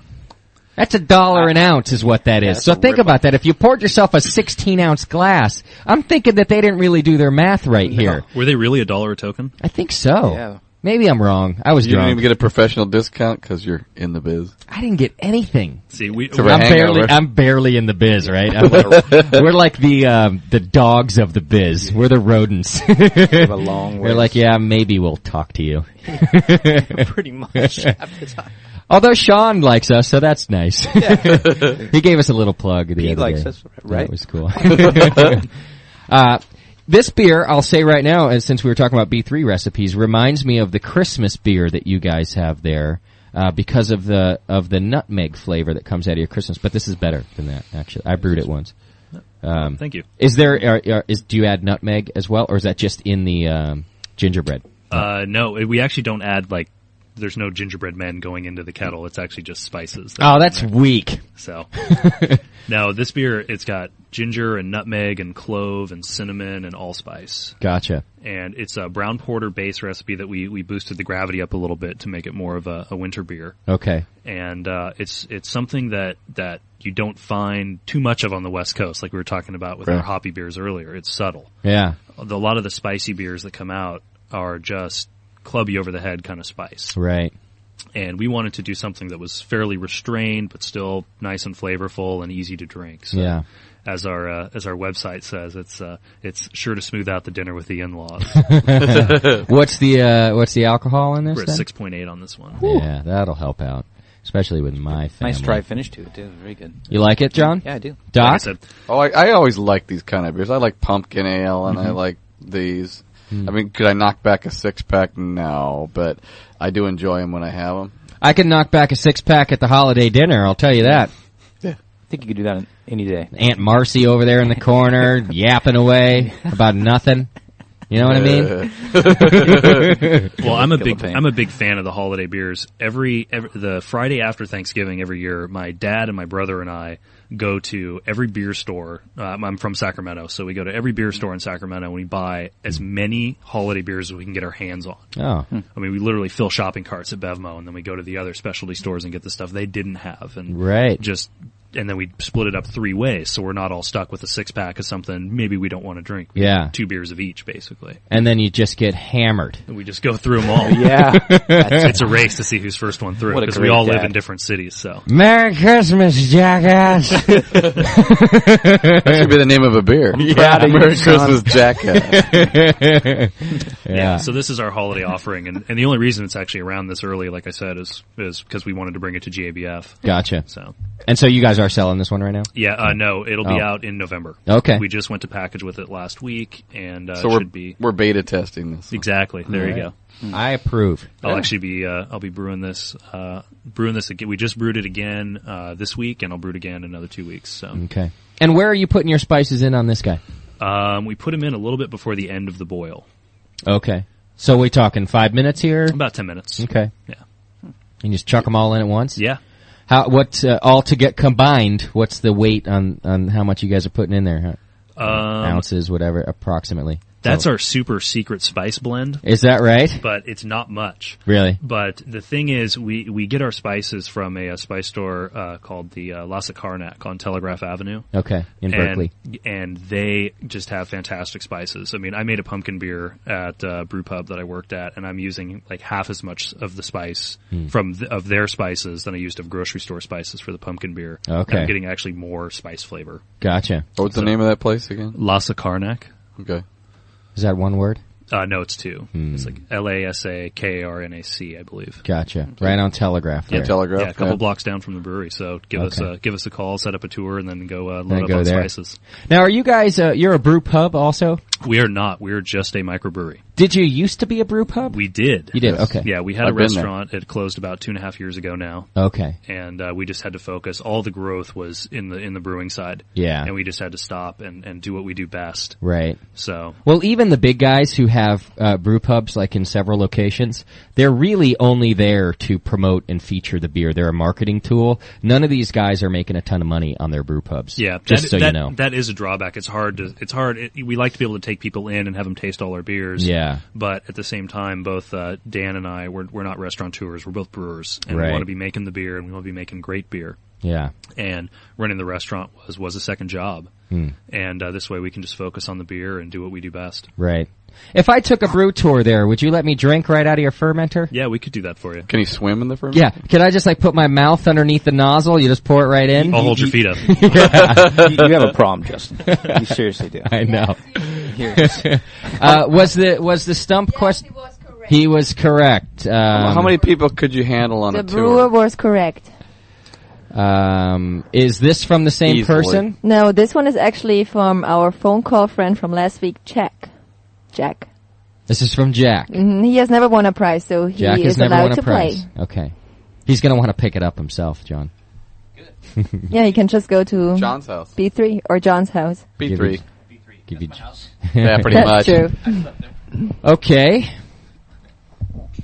What year, Peter, did Coors finally get sold east of the Mississippi? I told you, they're relentless, man. A friend of mine's father was in the military, and he remembers when he was in Vietnam, it was such a treat for them to get a pallet of Coors, because back then that was the craft beer. Oh, right. And he actually told me he was stoked when he got back into the States, and he was going to school on the East Coast, and after 1981, he was able to... Are you serious? No way. You're joking, right? No. He was able to get it. He was able to get it east of the Mississippi. The man says 1981, so that's awesome. Jack, you're going to have to confirm or deny that in the chat room. Wow, and with authority you say it too. Authority. I thought you were pulling that out of your ass. Man. I was in Michigan visiting relatives, and I just jokingly tried to order a Coors, and they looked at me. Yeah. Not unless you want to drive, honey. So, and that was about 1980. Right. So. Man, Peter just said, F you. He brought it home there. Yeah, he's right. He's right. 1981. He is not stumped, which means the prize is still open. We could be here all night long. Well, just for now, and Fancy Mumu Pence knows that he's not allowed to play, but he still wants to stump the brewer. Okay, that's so fair. For now, the question is, what month marks the beginning of Bavaria's 5th season? And me, as a Bavarian, born and raised in Munich, I did not know. I actually read about this somewhere just last week. Did you? I don't know the month, but I just was reading about the 5th season there. They need a 5th season? They do everything better, somehow. Remember, it's weird like that. It's directly related to beer, this 5th season. And I really did not know. So if you don't know that, no worries. I didn't know it either. No, I don't know. It's a good thing it's just for fun then. It's an unofficial question. No, it's just for fun, Fancy Mumu. March. And what's the answer? May. The answer is Dr. Scott May. Yeah, May. It's for the May book, and that's why they call it the 5th season. I would have said October. That's why Doc's Well, not that allowed would to answer. Yeah, that would have made sense to me for the Oktoberfest. And I thought, maybe it's the Oktoberfest, but Maybach is good too, so it makes sense. And Fancy's other question was, just for fun, of course, do you know who set up the German Reinheitsgebot beer purity law in 1516? Oh, that's the one from Oz, right? Yeah, that's the one from Oz too. Is this another one that's This not a candidate for a one- T-shirt? Actually, that's this the one same is guy. for John and Dr. Scott. He wanted me to ask this one of you guys. So this is Stump the Brewcasters here. I'll say I do know the answer to this one. You do. Yeah. You're fantastic, really. We haven't had a brewer who got this 1981 answer with course was just incredible. I thought it was awesome. John, you're straining over there. I think your head's going to explode. Yeah, really. Do you know the question? I don't know. Doc, you want to take a stab? I can't recall. I did read it. I'll give you a hint. It's a German name. Well, yeah. He was a Duke. Yeah, I know. It's a Duke. Duke. Well, Wilhelm. Duke. There you go. Yeah. Got it. Doc got it. Duke Wilhelm. Look at this guy. I think the deal was, man, dude. if I remember right, Oz, if they were not stumped, you would donate $10 to Crotch Video. So Doc was not stumped. He said Duke Wilhelm. I thought it was 20. I think he actually had 2 questions. It might have been 10 for each. I don't know if you're still if that's still the deal, Oz, but Doc was not stumped. So if that's the deal, you owe Crotch $10. I'm a trivia whore. You are. I won some things at the NCHF because they had a trivia thing in one booth about the Statue of Liberty. So I go in about every 15 minutes and win something. So. Hey, Daniela, I forgot to tell you, one of our listeners, I think it might have been Warren's wife, said that she loves you and thinks that you are great on the show. What? She said that girl you have on the show is just great. Oh, that makes me want to cry. I never get told nice stuff. She had nothing to say about the show except that girl you have on the show is just great. Which is me. That's you. Aw, thank you so much. Thank you for telling me. It makes her less angry at you. No, I'm just as angry as Justin as I always am. That's never gonna get better. Well, anyway, I have a new Stump the Brewer question from Code Right and Fool. Have we ever given a prize to him, John? Our controlling guy? Ask Code, he'll be honest with us. I'm pretty sure he's won. Code Right and Fool. Let him ask the question go ahead and ask the question while he's answering whether he's won from us or not. I'm pretty sure we sent him a prize. Or at least we owe him a prize. I think I've got a shirt here for him that we have to Okay, so the question for the brewer Code Right and Fool gave to us is, what percentage of hops is ash? Question mark. Is ash? Yeah. Oh. I don't understand that question. Neither do I. ASH. Ash, right? Yeah. Is there a percentage of Doc? Do you know where this question stems from? Does he mean the vegetable stuff? It just says here, ask him what percentage of hops is ash. Have him clarify, as in carbon, Or what are the new hops you can get? It's C48, the ones that are mostly not vegetable matter. It's a lot less vegetable matter because most of the hops are. I just asked him to make it a little C45. clearer. All right, we'll wait on that. Does he mean that? Should we try another beer while we're waiting on that? Beer schnapps. We got it. Oh, beer that's schnapps, right. that I want to try too. Tell us about this, Doc. We have some beer schnapps here. Was this just given to you? Yeah, actually Shay gave it to me. He's one of my friends from B3. He does a lot of wine, and him and I are Scotch whores together. So yeah, you are. Yes, we are. So Doc dipped into the Scotch last night after drinking beer all day. Busts out all his 20-year-old Scotch stash. Probably older than that, even. Huh? Yeah, I had a 23-year-old that was there, and a few other ones. Oh, that's great. And this is home. No, this is basically it's a California Pale Ale that's been distilled. Really? It's got a very unique flavor to it, and one of the ones I was drinking last night was a guy he distilled his own, and it tasted just like this. Oh, okay. Now, the distilling process makes it clear? Yeah. Because the guy's last night wasn't clear. He put it in oak, though. As soon as it's oaked, it picks up color. Yeah, when you distill it, it's that. And actually, they're allowed to add caramel coloring to Scotch. Because once you filter it, too. But anything that's distilled is clear? No, not necessarily. Depends on what how high of alcohol content you're trying to get out of it. Okay. But the higher if you're doing vodka and things, yeah, it's going to be clear. It's going to be clear. But with a Scotch or bourbon, you really want to try to pull it off. And it usually does come off pretty clear. And most of the color does come from the barrel. Okay. All right, so this was distilled from a pale ale. Yeah. Okay, we're going to give it a try. And it's got a unique kind of, because it tastes like hops, and it's a really unique flavor to it if you distill hops. Here's yours, angry Daniela. And let me go get another glass. Oh, sorry. Did I give away the So last while one? Dr. Scott is getting another glass, I want to say that Fancy Moo Moo, so Osbrew, just did something great. He said he wants to ask another Stump the Brewer question. And if the brewer gets it right, then he is actually going to donate $50 American, right, Fancy, to the Red Cross. To the Red Cross. Which I think is totally awesome. That is very awesome. So the pressure's on now, Peter, because you're talking about saving lives here, buddy. Absolutely. All right. So gotta get all those dogs and off actually, roofs. I think it's a very interesting. It's a very interesting question too. So the question is, what brewery first used crown seals on the beer bottles? Oh, I knew this one. I was just talking to somebody about this. Uh-oh. I don't remember what it was. You think, and we're going to drink this schnapps. We'll give you a little time on that because this is important. It's best served really cold like it is. It's really... You're trying to kill us, Doc. Well, slowly. Yeah. It does actually... Well, it smells like paint. Like hoppy paint. Yeah. All right, I'm throwing it back. Did you already taste this? You're not allowed to cheat, Peter.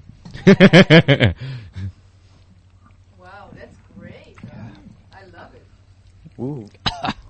Oh, God. I like it. I had a stuffy nose. It's beer schnapps. Okay, so we just drank beer schnapps. I've never heard of beer schnapps before. That's really great. It's quite strong. Yeah. Well, it's 80 proof. Oh, that's not that strong. It tastes... This is nice and smooth. It's totally smooth. For schnapps, it's totally smooth, I think. Yeah. So what is it exactly? Basically, they brew a beer, and they run it through the distiller, and it pulls off the alcohol, mostly, and a lot of the flavors. And that's all you drink? Yeah. Well, it depends on where you cut it. If you cut it, you got to cut it early and late to get more of the flavor compounds. If you cut it in the middle, when it's coming across, it's all alcohol, and then you just get vodka. So you want to get the flavor compounds coming through. Is that like cut and crack and stuff, where some people just put baking soda in there? And no, that's just to boost the yield and your return. Not that I've ever cut crack. How do you know that, Doc? Yeah, I read. Yeah. The same way that Peter was brewing when he was 20. He brewed, yet he did not ever taste his own beer. Imbibed. Not a drop. Yeah. Dad, how's this You can beer? brew at 18, right?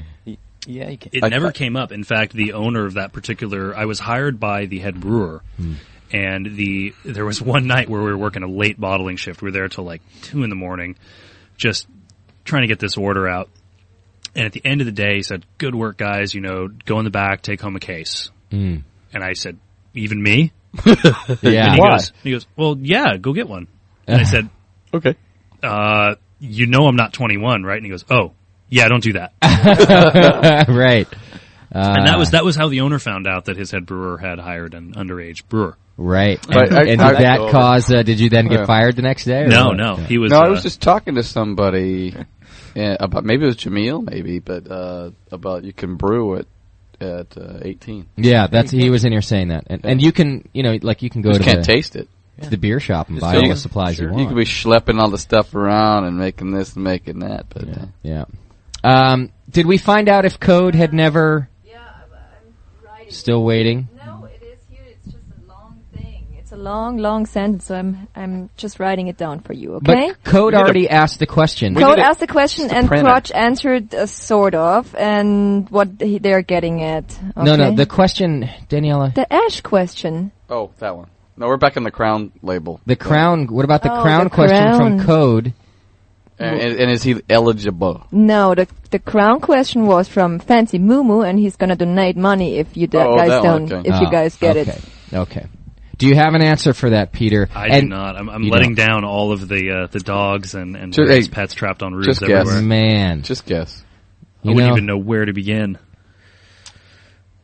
You know, this is going to be... You're not going to be able to sleep tonight. A hippie like you, knowing that you just let down all those dogs. I would say when they burn all the stems. You know, they take the tree after they pick. Well, you can lay ash, too, when you plant the rhizomes. Oh. Is it a fertilizer? Yeah. But I don't know what percentage was what the question was. Like, what about... I thought the question for this particular one was the crown question. And we're back on the crown question. Yeah, he's trying to get away from that one. Yeah. The crown question is the save little puppies question.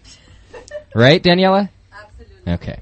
So, Red Cross saving puppies is the crown question. And I have to say, you will have had to have not cheated to get this answer. No, I'm cheating my ass off and I can't find it. And you can't find it. He's got a laptop in front of him. I'm sticking up for you, Oz, don't worry. But you can't find it anyway? I was cheating for the puppies. Yeah. It's for the puppies.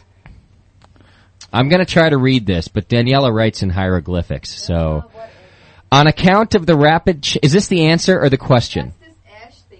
Is it the answer or the question? On account of the rapid change in the odor of hops, the recently dried fruits should alone be used. These may be recognized by the characteristics odor and distinctly greenish color. Hops yield about 7% of ash. None of that makes a word of sense to me. I don't understand. Did that come out of the chat room, or did you find that online somewhere? Chat room. That was the chat room. It's hard to elaborate in the chat room because you have to ask in choppy questions and choppy sentences.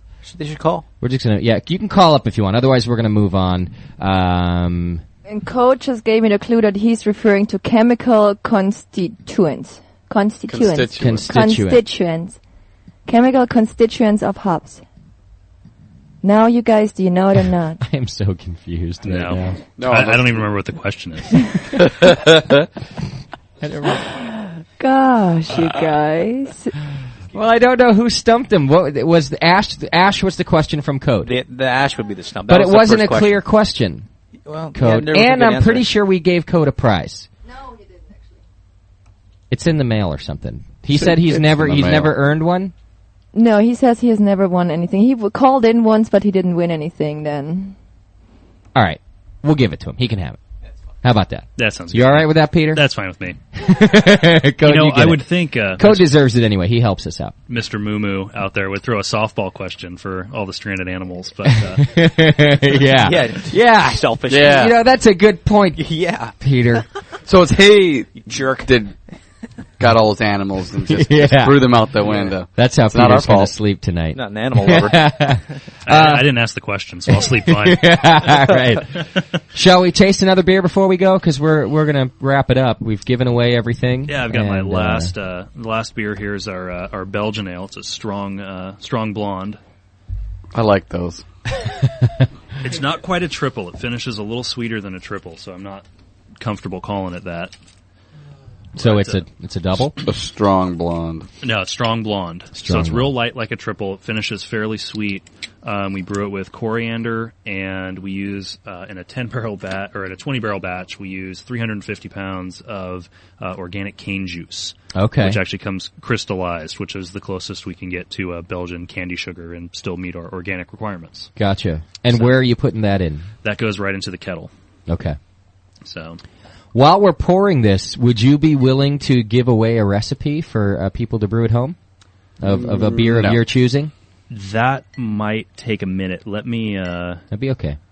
It's pretty much a rhetorical question, because if you say no, we're going to berate you from now until you leave. I will. I can't guarantee that it will be one of our commercial beers, because that would just take too much calculation in the short time to shrink it down. That's okay. Even if it's a good homebrew that you've made that you really like, that'd be a cool recipe to give out. I make an ordinary bitter, or excuse me, a best bitter. That's one of my favorite summer beers, actually. Okay. Because I'm trying to see if I have this on my That's my cool. computer here. Take your time. We're going to drink your beer.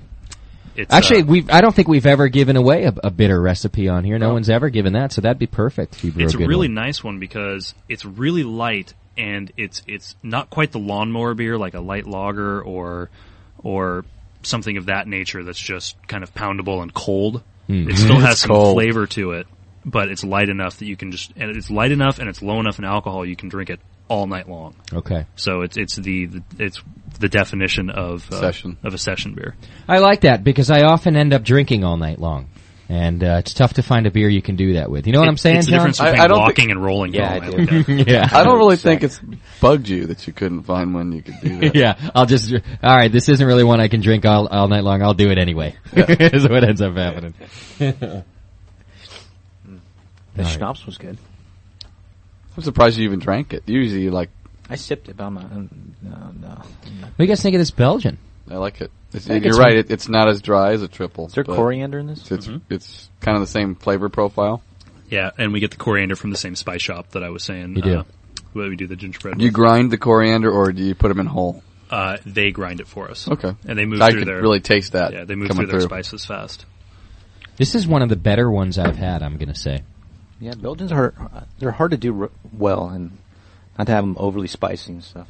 Is it that sweet profile that you guys are talking, that I'm tasting, that you guys are saying it's not as dry as a triple? Because it's left with that sweet taste? Mm-hmm. Okay. And then the coriander, you can really taste it. Coriander's kind of got a citrusy kind of taste to it. Take another sip and run it past your tongue, and you really get the coriander off of it. It's that citrusy kind of flavor. Yeah. I have just started to enjoy Belgians since the Vinny show, actually, because he brought in those awesome ones. And one of the things I actually have trouble with is the very dry finish on them. So this, to me, maybe that's why I think this is one of the better ones I've had, because I enjoy that little bit of sweetness to handle the bitterness, too. You know what I mean? You guys have no idea what How old is this beer? I just stopped listening. That's awesome. I was like, yeah. It's probably only a couple You months. and the rest of our listeners, too. Yeah. How old is he? Couple of months. Turn off my own microphone. Yeah, that would be funny. Mute yourself. I don't think so. What was your gravity on this beer? Or played No one can hear you. This one is 1070. I can. 1070. I'll actually do this recipe if you want. I can't find my best bitter recipe, so. You'll do the strong blonde recipe? Yeah. Everyone needs a strong blonde around the house. It's nice. It's a great beer, especially for, I can think of, several lady friends of mine who are not fans who don't like beer. Mm-hmm. And they just go nuts on this beer just because it's sweet, it's strong, it's not, it's kind of fruity. The yeast, the Belgian ale yeast throws some plum character in there, so. So let me get this straight. You bring over to your house women who don't like to drink and you get them hammered on this. Oh yeah. So here's a beer. That's what I heard anyway. Too. Not just one. I'm not sure that's exactly how I would describe it. Right. Sure. No. All right. I'm there and I provide options. Yeah. Right. God knows we like options. Yeah, whatever helps, man. I'm with you.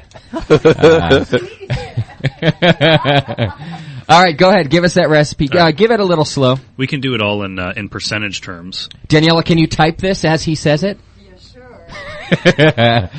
Try it. We can do this with percentages. That way you can, if you do 5, 10, or 15 gallon batches, you can just scale it wherever you want it. Okay. We do 72.5% 2-row. What? 72.5% sign? 2-ROW. How do you spell? 2-row. Just Two-row. row. Like row. ROW. This is never going to work. She can hardly speak English.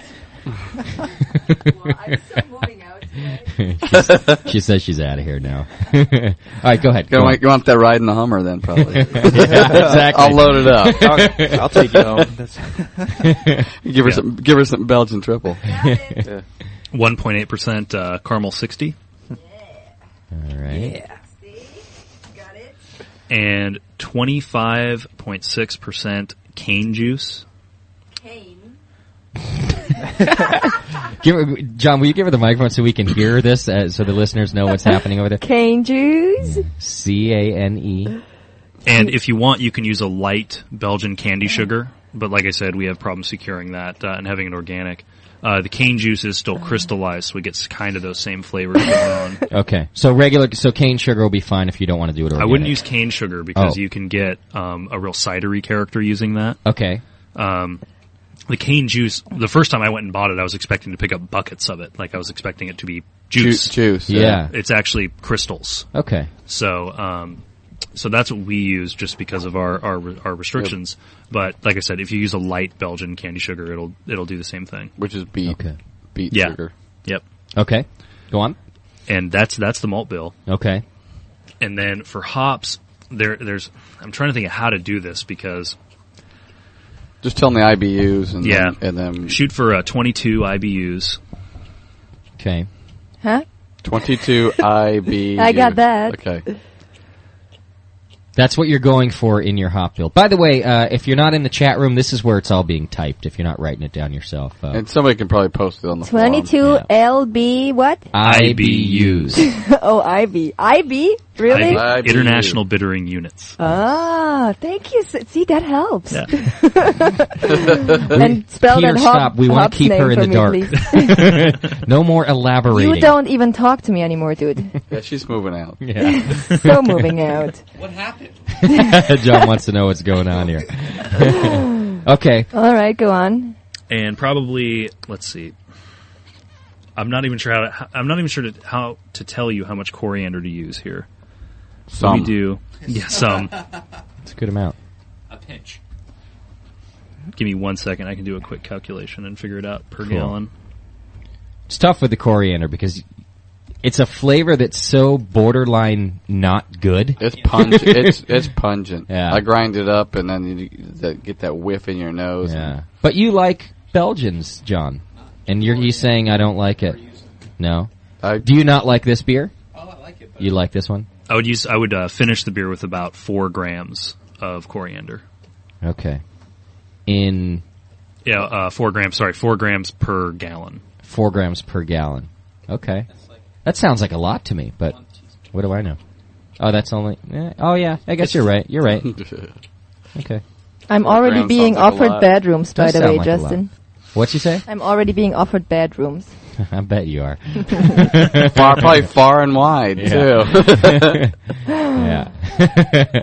Is that all with the coriander? That's it? Yeah. Oh, what about the hop bill, though? What kind of hops? Did we get into that?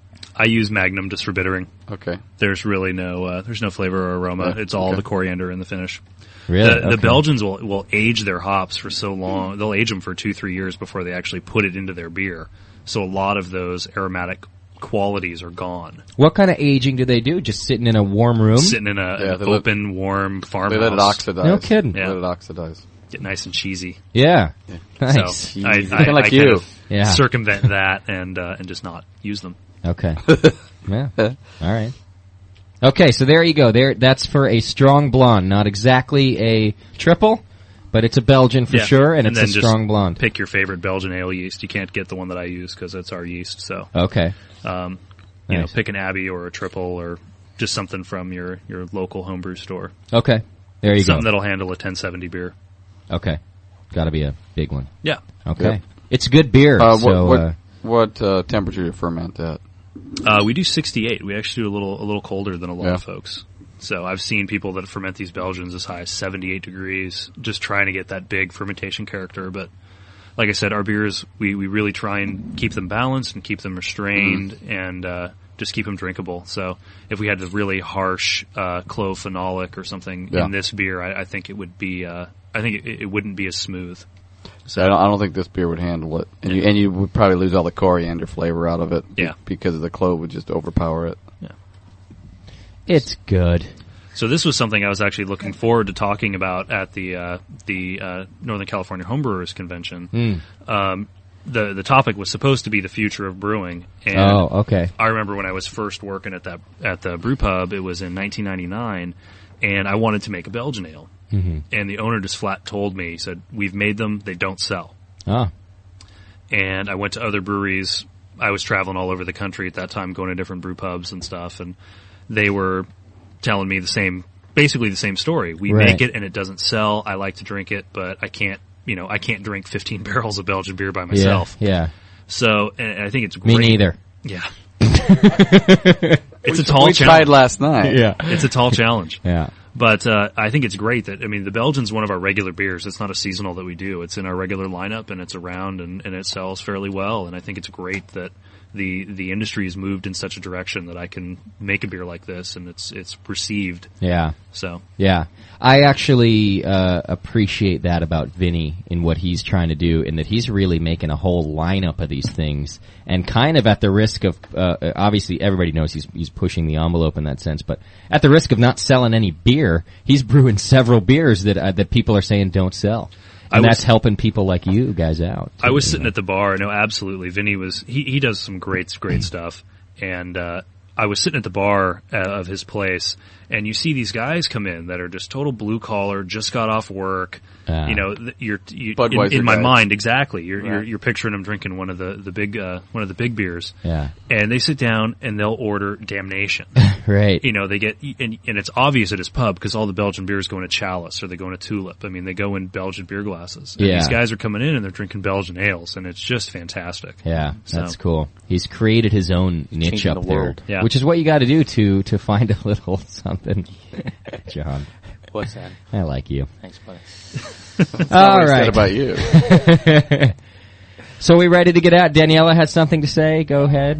Did you guys ever want to hear the answer to Fancy Moo Moo Pants question? Yeah. Yes. Oh yeah. Do you remember the question, Justin? No. Because you have this dumb look on your face. Who was the first brewery to use crown seals? Very good. And the answer is Forex Castle Mine Brewery in Brisbane, Australia. Now you guys know. Now we know. Now you'll never Painfully forget again. That we know. Yeah. And all those little puppies are going to die now. Yeah. Puppies on roofs. So everyone wanted to hear that song we played. Not everyone, I'm sure, but I don't really want to do it, John. No, we'll do it. We got to practice and get some real words to it. It's going to be bad news if we do it. John's ready. I'm not ready. I'm ready. Do it. All right, here we go. John's going to do it for you. Beer Dork Song. The Beer Dork Song. You played it last night. Yeah. That was. I was drunk. We were really. Everybody was into it. Oh yeah, it sounded great last night. Although not to the camps next to us, I'm sure. Oh yeah. I'm sure you observed the posted signs that quiet time was after 8 p.m. Yeah, exactly. Yeah. No. We also observed things being thrown at us. But what are you going to do? We were having a good time, and that's what threw counts. a rock at Mike Bedole's tent last night. Yes, Daniela, do you have more to say? You got up and out early. You just wave. Daniela's waving goodbye to all of her friends at home, and believe me, you're her friends, not mine, you vultures. Wow. We have our own, beer soap opera. Just dishing it back. Yeah. Thank Although you. Beer Paul is the only person I don't like in a chat anymore. He called me fat. I call you fat all the time. Well, it's a difference because you're stupid. But Beer Paul, I thought he was nice, but he called me fat, and that's just not okay. He called me a strong blonde. That doesn't mean you're fat. Yeah, I know what it means, dude. I know what strong means in America. No, it doesn't. It doesn't mean you're fat. No, that's not what it means. It means you're a bitch. Yeah. She's all right with that. That's pretty much Oh, wow. I feel like I got to give you the microphone here. Yeah. Well, thank you to the chat room for hanging out as always and participating. I got a couple shirts to send out, which means John has a couple shirts to send out. What's going on next week around here, John? Pacific Coast. Pacific Coast. Yeah. You know the name of the brewer right offhand? I don't. I don't either. Stumped. Yeah. I'm easily stumped these days. Yeah. What's your name? Actually, Peter could probably pull it up real quick. Yeah, he could. That's all right. Pacific Coast Brewery, and they are an all extract commercial brewery. Yeah. So That'll be great. I'm excited about that show. I think it's going to be good. And is it next week that you're not with us? Yeah, I won't be here next week. Doc will not be with us next week. So Sorry, I can cover. Oh, sorry, John. I didn't mean to laugh so hard. Yeah. The whole studio did. Yeah. No, John will do just fine.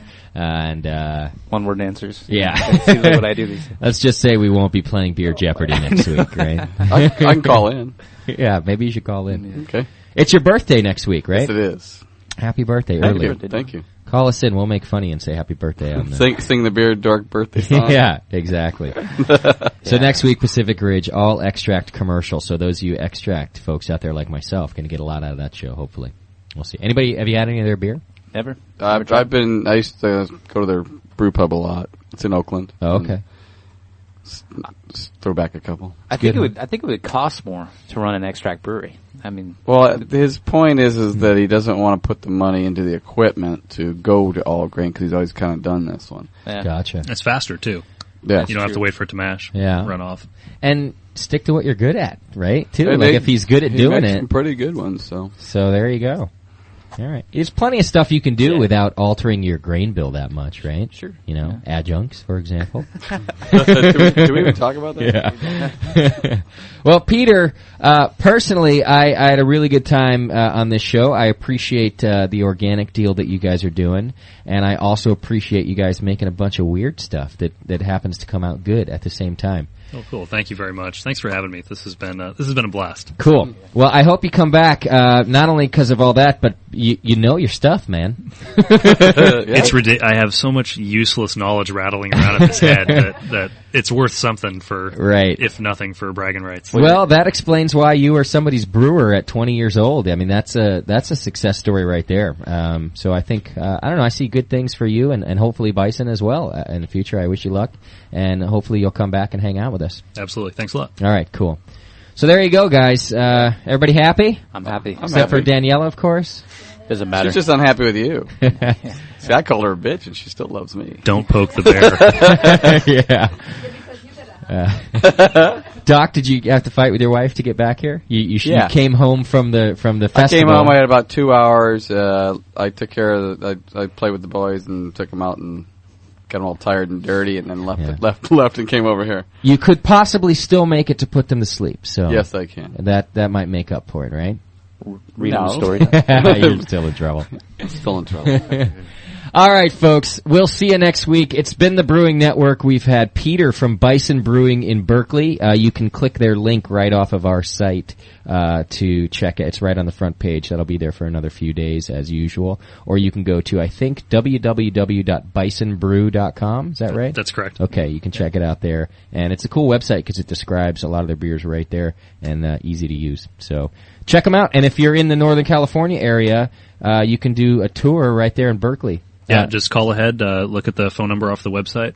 We also have a blog that we started recently, too, talking about all the different festivals we're at and cool. New beer releases and stuff, and it's just bisonbrew.blogspot.com. I expect to see us mentioned in that blog, Peter. Oh, I got my camera here. We'll get you guys in that. All right, cool. Oh, wait, you have to say something like Peter Griffin.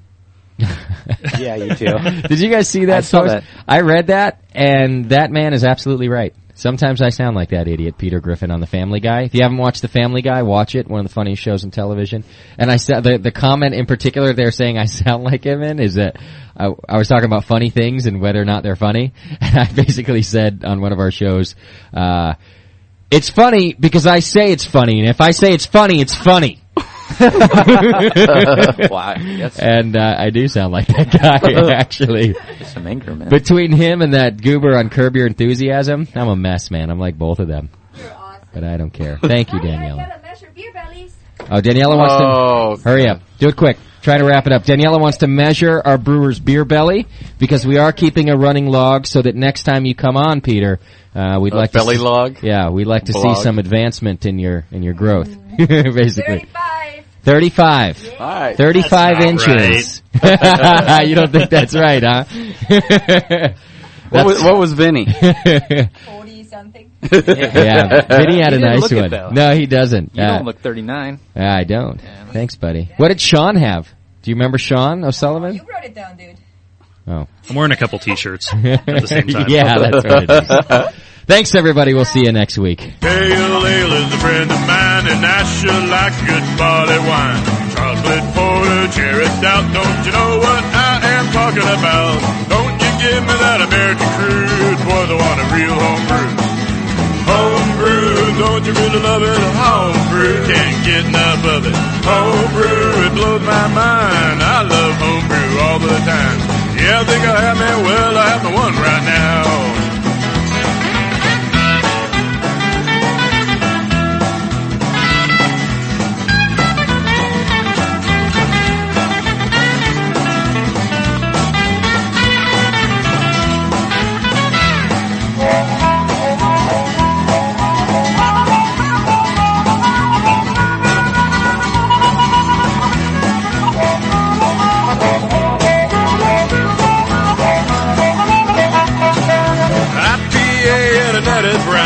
They should know how to get down. Double and triple on my best friend. I think I'll have them all over again. But don't you give me that American crude, boy, I want a real homebrew. Homebrew, don't you really love that homebrew? Can't get enough of it. Homebrew, it blows my mind. I love homebrew all of the time. Yeah, I think I'll have me, well, I'll have me one right now.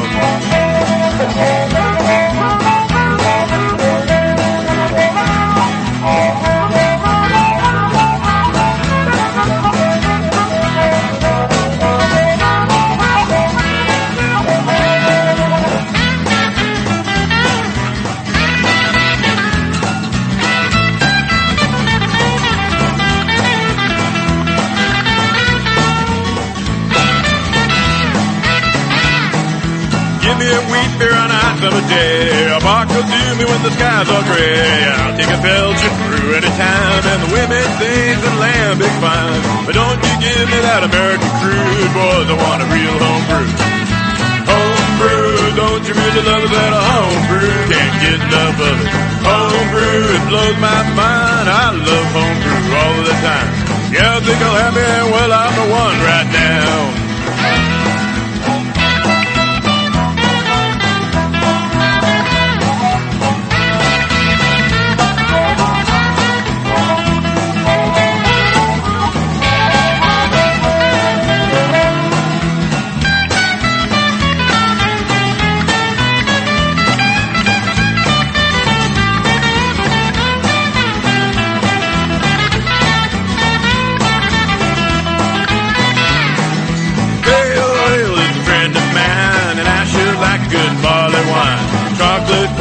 Cherry stout, yeah, you know what I am talking about.